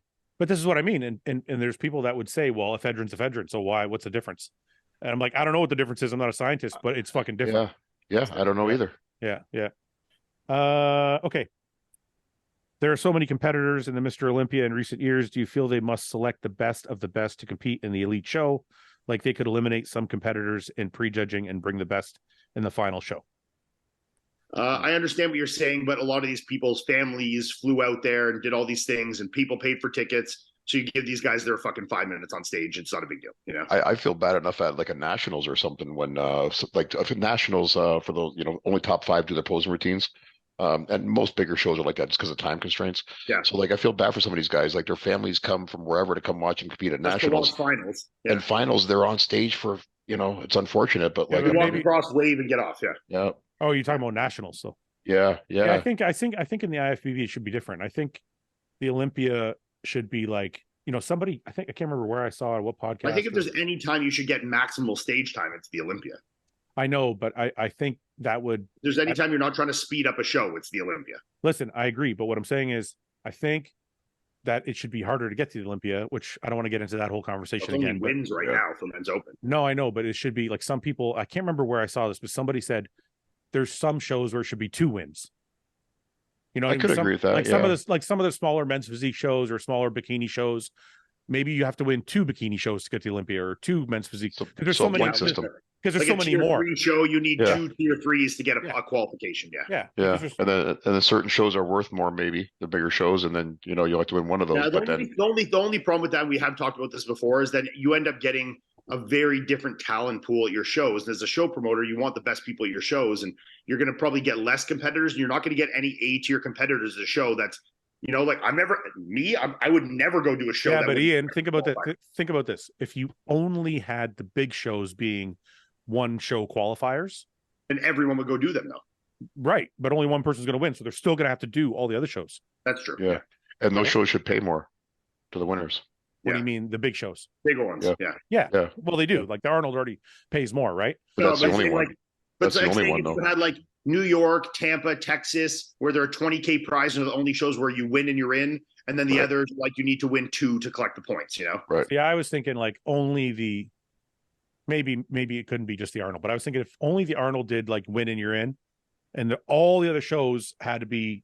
And I'm only talking about bikini and men's physique only because from Well, they did this for where it was points only for a year or two. No, not for points. I'm saying you should have to win 2 shows. Yeah, but it's the same thing. Like if you're doing it on points, it's kind of the same, you know. No, because you can be like a perennial 3rd place finisher and just do 8 shows and get points. Yeah, that's right. You still have to win, so you're still going to get people that are perennial 3rd place people would go do all these shows that are 2 shows to win, you know. Yeah, I mean, look, how many bikini competitors? And I'm not picking on bikini. I'm only saying this because they had like, didn't they have like 60 competitors or something like that? I think they're going to have again. I think classic physique is going to have 45 to 55. Yeah, like that's not right. Like I think the shows, I think the classes that have way more shows, you should have to win 2 shows to get there. That way, instead of 45, you have 30 or 15 or 20. I think I agree with you 100%. I think all you're going to do though is in that case is just piss off show promoters because they want to be able to say that their show is an Olympia qualifier. You know. Well, it is right, but then you pay more for that. No, it is. It's just half a qualifier. Not. Yeah, it's half a qualifier. Yeah, yeah. You still have a semi-qual. But it means every show is equal because you have to win 2. Like they're all equal still. Well, except for the Arnold. Yeah. Anyway, because it's just people don't want to sit there. People don't want to sit there for 6 fucking hours. And like you said, it's not fair to the competitors because you're probably taking competitors off stage sooner because there's 60 of them. Yeah, I think the thing for the Olympia, what they should do for that, and maybe this doesn't fix it, and maybe in some ways it does, is just make it a 3-day competition instead of a 2. Yeah, but then like Thursday, Friday, Saturday, or Friday, Saturday, Sunday. You know, right? But then that hurts the Olympia because now people are only going to go like, let's say you're putting the 2 biggest classes, in my opinion, are open bodybuilding classic. Yes. So you're putting one on Friday and one on Saturday or whatever you're doing. Well, no, yeah. Then you try and put the smallest with the biggest. So you have like women's physique with men's bodybuilding. You have classic physique with women's whatever, you know. But what I'm saying is if you didn't have open men or classic on the Thursday, are they going to sell enough tickets for that day? Well, yeah, you put the 3rd most popular. So you put men's physique or bikini on that day, you know, and it would still be fine. Yeah. Yeah. I think it could work. No problem. I think if you did like a 3-day show with women's physique, and then you did like classic with women's bodybuilding, and then you know what I mean, like just thinking of the promotion side of it for 1 second. Sorry. The only thing is now you need a venue for another day. I got to pay for another day now. Actually, you got to pay 2 more days because Wednesday for the expo thing to set up now. So I'm paying for like 4 days instead of 3 or 5 days instead of 4. It seems like for the Olympia, they already have that venue for the whole fucking week though, because like there's nothing in there and they're putting they're doing the Meet the Pros, they're doing the press conference, they're doing they already have the venue kind of rented for that block of 5 days, you know? I don't know what it would be to just use the theater for 1 more day. I'm not sure. Yeah. Yeah. How many people would it take to take down a full-size grizzly bear? There's no amount of people. None. If they don't have how many guns do they have? If they don't have weapons, there's literally no amount of people. Yeah. Yeah, what are you going to do? You're going to choke it out? Seriously, what can you do? As Abdullah would say, what can you do? Once you introduce tools, even a rope or something, it starts to change things. But if you nothing but your hands, it doesn't matter if there's 100 people, you're all getting killed. Yeah, it's be 100 dead people. Yeah. I love bears. I think bears are my favorite animal. Why? Because they can just fuck everything up. Because they're savage. They're the apex. There's nothing fucking stronger. Not much now. Yeah. Because if you think of a lion, tigers are stronger than lions. If you think of a shark, orcas are stronger than sharks. If you think of a bear, there's only wolves, and they need a whole fucking pack to even remotely come close, and they still don't fuck with them. And does that ever happen? It's not in their eco whatever, but is gorillas and bears are the only conversation. But from experts I've talked to, that bears would fuck up the gorillas, right? I think so. Really? Yeah. There's more weapons. Yeah. Claws on a bear are claws. You ever seen them? They're like this fucking long, man. They're crazy how fucking big they are. Yeah, I think a dog and a woman and a man just got eaten in Banff by a bear. Recently. I read that. That's fucking horrifying. Fuck yeah. I don't know what would you do? I don't know what I would do. Imagine for a second. I don't want to imagine. Just for 1 second. bear goes after your wife. What are you gonna do? Run. What can you do? What can you do? What can you do? Exactly. You gotta save yourself. You're like, you're dead, bitch. See ya. At least one of you survive. She would No want sense me to both of you save dead. myself, you know. Yeah. No I sense don't, both of you I dead. don't need to be the fastest. I just need to be faster than her, which I am. Why do you think I'm training? Why do you think I'm training so much to run? Just so I can encounters. I think I asked James this once on a podcast. I said, if I was being eaten by a bear, would you run away or would you help me? He said, I'm fucking out of here. And I'm like, what the fuck, man? You just let me What's get the eaten? point? What's the point of both of us dying? Yeah, what am I gonna do? I don't think I could let you guys just get eaten. I would try and help. We literally just came to the consensus that 100 men could not kill a bear. So what the fuck am I gonna do? I know, but I don't think I could in my right mind just like be like, peace, I'm out of here. Well, I get like call for 20 feet away, and I'm like, hey, stop if that! it, Stop it! Don't hurt my Bad friend! bear. Bad bear. Get off. Get out of here! it depends, because like if the bear just like grabbed your sweater and was like trying to pull you away and shit, or was like scratching at you, then maybe I'd try and pull you. But like if it chomped your fucking arm and it's like it pulling you away and you're fucking half bitten, I'm out of You're here. gone. She's Yeah. gone. She's gone. She's gone. Yeah, like if there's a chance I could get you away from it and we could make it away, maybe. But like anything other than that, you're literally just killing yourself, you know? Yeah. I guess there was a story. I don't know if this is recent, but there was 3 hunters that went in, poachers that went into a game reserve in Africa to hunt lions that they weren't supposed to. Obviously, they were poachers, and or I they hope they got fucked up. they were hunting. I think they were hunting rhinos actually for their fucking what's it called? Tusks. No, it's not Or tusks. horns. Their horns. I guess they were at night. They're hunting at night because that's when I guess they have the best success. And they walked into a pride of lions, and their buddy got fucking his head like into a mouth of a lion and dragged away. They didn't hesitate. They dropped their fucking guns and they ran as fast as they could. I keep my gun though. They They just came took, after me. They just took off. They just fucking took off. They got back to the camp, and the wife was like, "Where's my fucking husband?" They're like, "He's dead. We left Sorry. him." There's nothing we could do. Might get some pizza there. Yeah, what the fuck, man? And the Oh, Lions we have were our guns supposed- now too. We were supposed to do the cheeseburger challenge this week. What's No, that? on Friday, I'm doing a food one. I'm gonna film. What are you doing on Friday? Well, I can't tell you. Oh, for fuck's text me. I know what you're doing. I I'm know not what doing. this is. I'm just doing a eating. Give me a like, hint. Give me a hint. Is it volume, speed, or spice? I would say more on the side of volume. Oh, that's impressive. You're not a volume guy. No, it's like a little bit of fun. Well, now I'm interested. I'd like to drive up and join you. You're more than welcome. I can't. My anniversary is this Friday. Oh, I gotta yeah. spend my anniversary with my wife. Otherwise, Like, I gotta. well, I didn't mean it like that. I want to spend my anniversary. Yes. I've I know what you driven meant, Fouad. times now. You gotta come down here once. What'd you say? I said I've driven down to you 3 times now. You got to come down here once. You know. I'm coming for sure. I just can't this weekend. Well, it actually makes sense. If you drive back from the Olympia with me, Yeah, I've done 3 Then we're 8-hour even. drives. That's 24. There you that's go. right. No, you've only made 2 8-hour drives. Have I been there only twice? I thought I've been there 3 times. Twice. Okay, but that's 8 hours each way. So 8, 16, 24, 32. Right. So that's one trip from Florida. That's one trip to Florida. Yeah. Yeah. Okay. Yeah. Then we're even. Yeah. Okay. Now I'm really curious about this food challenge. Paul, we got to do a food challenge. It's not Okay. that. It's not like I'm not hiding anything fancy. I just I want to leave it for the video. You know? No, of course. Okay. We'll do a couple more and then we'll go. Would you rather have? You look No. kind of good on me, eh? Yeah, you look like Okay. They look good on you. Cyclops from X-Men. I feel like I look like He does look like Cyclops from X-Men. I feel like I look like Robert Downey Jr. in Iron Man. in Iron Man. Yeah, yeah. Good call. No, he goes no. Absolutely not. You look like a young Tom Cruise. Oh, what do you think about that?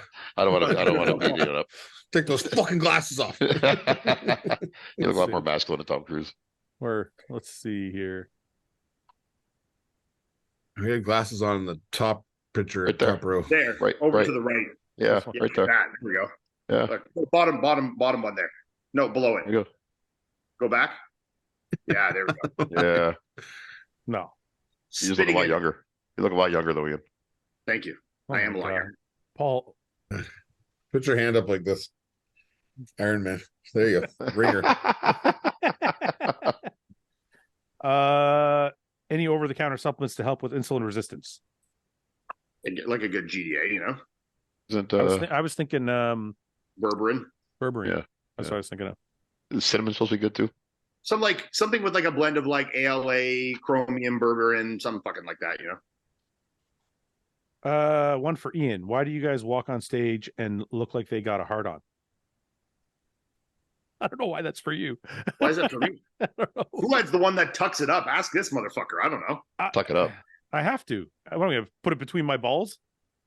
Like No, you you put just it up let or it down. hang like it's hanging in your boxers right now, you know? It's too long. If I push it down, it will go under. It will go under my nuts. What? No. I'm telling you. The fuck? No, no, I'm telling you. fucking lie. Because I had small testicles. If I pushed it down, it would just go under my balls. But that's fine. What's wrong with that? It's uncomfortable. I want it to be free, so I put it up. Well, you That's not can't- comfortable though. Oh Yeah, yeah, That's not comfortable. yeah, for sure it is. It's Yeah, right there. it's For, It's it's so right there. unnatural. It's right there for everybody to You're just see. walking around with Yeah. a cobra head in there. Just Yeah. fucking ready to- That's ready so to strange. strike. Ask. I don't Mike- know. I think the most logical answer would be that they're probably so depleted and fucked up that their dicks are just like sticking straight out. Like the little bit that's left of it is just like going straight out. It's like push, It's like when you try and piss, and it just goes straight. it's just straight. What the fuck? Ask Mike if he thinks aliens are real and why. Holy fuck! Here we go. We're waiting. I don't believe that. Come on, give it to us. I don't Yeah. believe aliens are what people define them as being from another planet. I'll just say that. What's that conspiracy blue? What's it called? Blue Project sky Blue light. Beam. Yeah, Blue Project Beam, yeah. Bluebeam. Yeah. So that's more what you think it is. No, I think that there's other types of species, but I don't think that they're traveling through space to get here. But didn't you see that in Mexico? Wait. That was like loaded. So there's other species on Earth? Around us, let's just say. Holy shit, Mike. You're fucking crazy. You know that, right? Now, I think, Paul, what do you think about UFOs? Did you see that in Mexico? They presented what they said was 2 alien bodies that they had retrieved. Yeah, but no, but they won't give anybody samples to actually study them. I That's know. bullshit. Yeah. No, what I think there's other life forms for sure. just tell me what you think about the UFOs though. That's what I'm asking. I don't believe it's like they're coming in flying saucers and they look like ET and shit like that. But is it from here or is it from another planet? What? Like aliens? UFOs. I don't know if there is any. The shit that they're seeing in the sky, what is it? I don't know. Oh, I Ian? don't know. It's Good answer, Paul. Stay I neutral. don't know, man. I don't know. It's like I Don't commit. Don't commit. I'm not super interested in the alien talk. Ian, what is it? the UFOs, Yes, what are they? I think they're either human things or they're camera bullshit of some kind. But do I believe that there is things on, like, do I think that we're the only life out there? Oh, definitely not. Of course not. Okay, I don't know about the other life That forms. would be shit. so asinine to think that of all this universe, we're the only things would be fucking ridiculous, you know? I think the UFOs are government drones. Psyops. I would think that there's something like that, testing of some sort. Yeah. Yeah. I think they're government drones, and or if they're not government drones, then it's Project Bluebeam, which is what's it called? Projections. Projections. No, it starts with Yeah. holograms. Holograms. Yeah. Yeah. I don't believe anything government tells us. I did constantly No. lie to us. I feel like it all came out so quickly and nobody gives a fuck. I'm like, something's not right. Look, if something from another planet has the capabilities, like we can observe a pretty fucking massive chunk of the universe. And if they're going to fly here, they're not going to be dumb enough to just be flying around the fucking world for everybody to see like that. Like they're not fucking stupid, you know? They have the technology and the wherewithal to travel galaxies or fucking whatever it is. They're not just like Okay, but dirt just- around fucking Arkansas, like, you know? Just hear me out for a second. So what makes more sense? That some other species came from some other world, is just flying around the sky and then leaving, or the government has technology that we don't know about? definitely the latter, of course. Yes. I mean, that's been the case. Like Every how time. long? How long Yep. how long did they have the stealth bomber before anybody saw it? Decades. Like it's not like it's always the case, And we're like, it's 2023. Think of the technology we even have now in our like day-to-day lives. right? Mhm. And Like, they always have like way decades. ahead. Yeah, they always have decades more I mean, than even we you could. hear, Yeah. you hear, like you hear interviews talking about like Elon Musk of the shit that he says that's like capable that we're capable of doing now. Right. You know, like it's way outside of consumer products. You know. If all of you could choose to rename yourselves, what would it be? I actually had a different name at birth. What was it? I didn't know this. Steve. Why did they change it? My grandfather didn't like it.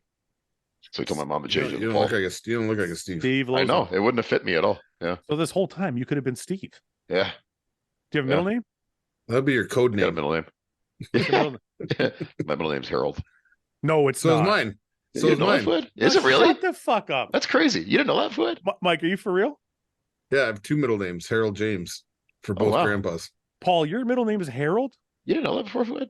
I'm calling you fucking Harold from now. It's Harry. Harry, yeah. Harry. When I was a kid, I was so afraid of being called Harry that I would tell when I had no middle name.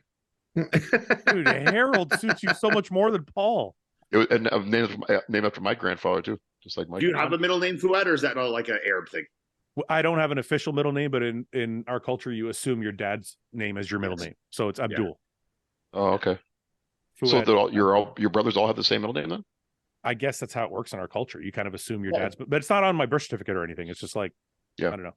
I'm sure some Arab out there will correct me. I'm probably wrong. Yeah, more than likely. Yeah. You're wrong. Yeah. You're wrong about your name. Incorrect. You'd be surprised, Mike, how many times people have corrected me about my name. It's fucking insane. Okay. Everyone has to take a pull from whatever liquor bottle. Who can chug the longest without stopping? We just did this the other night, didn't we? Probably fucking Ian. He's gross. I'll take it. I mean, if it was he's got real problems. Yeah. When I get like a little fucked up, I will not lose a challenge. You know. I was just gonna say that if it was a challenge, I might be able to keep up. Yeah, like when I'm fucked up, it's like someone's like, "I'll chug this bottle, I'll do this." I'm like, okay, and I'll make myself try as win as hard as I can. Yeah. You definitely are the most competitive person I know. Like hands down, without even fucking. Remember we were outside. I only care about things that are like outlandish. You know? They're not important at all. I don't care that much about like being good at like normal things. I want to be. I want to win at like shit like that. You know. You want to win at Flip Cup.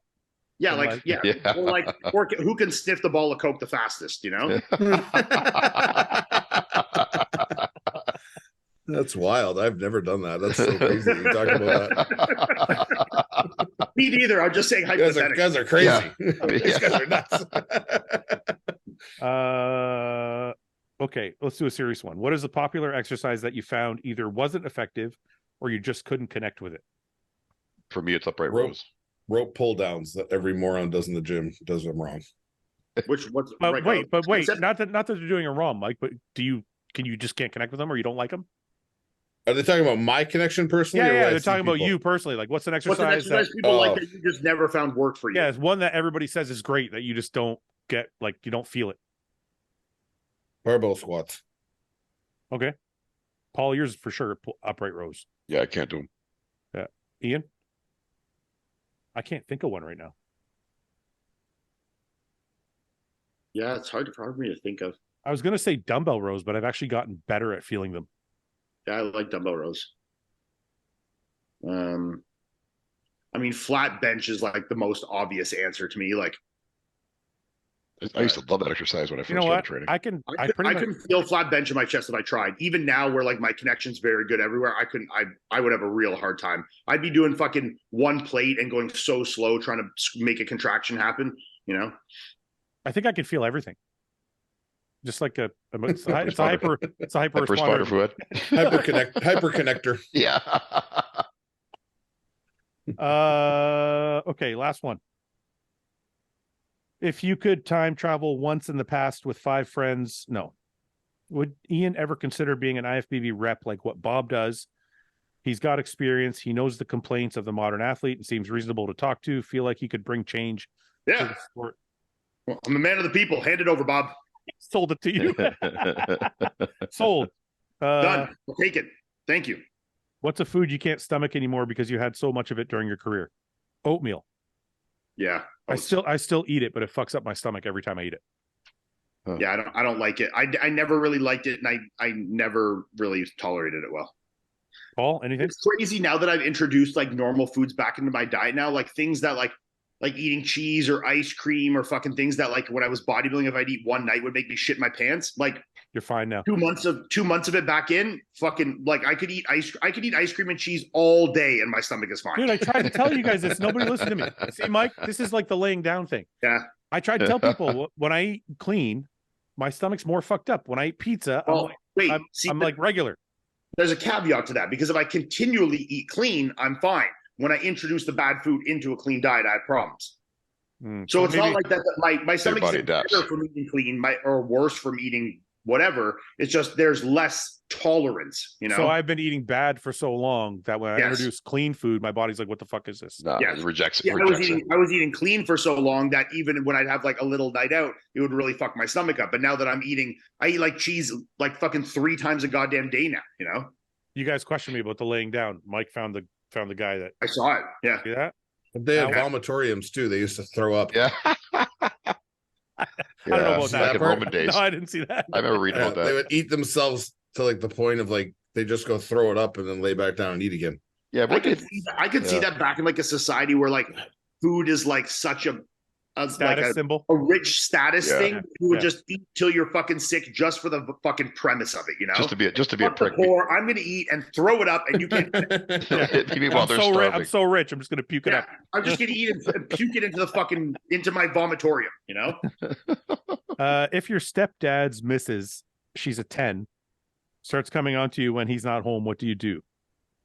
Wait, your stepdad's missus? That's my mother. But if it's I think they mean like I think they mean if it's just a girlfriend.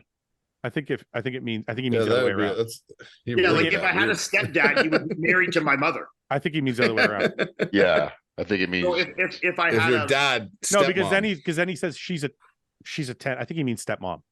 Yeah. So like if my dad was married, so if your dad was married to a 10, okay, and he leaves and she comes on to you, what do you do? How's the relationship with my father? Do I have anything on him? If it's a relationship I currently have with my father, I probably would not be into it at all, obviously. But if like I wasn't, I thought you meant how's their relationship. So how's your relationship with your father? Your relationship with your father is good all around the board. Yeah. Okay, then no, I'm not doing it. But like if I have a dad that's like a fucking dickhead and I didn't really like him, and I'd be like, I'll probably fuck her. Yeah. Paul. Yeah, I would say the same. Yeah, if I didn't like my dad, I'd bang his girlfriend probably. But yeah, I had some dad that was like an alcoholic that like beat the shit out of me as a kid. I'd fucking bend her over I would just bang her all over his house, you know. So let's say jizz on his fucking toothbrush, and you know. Okay. Let's move on.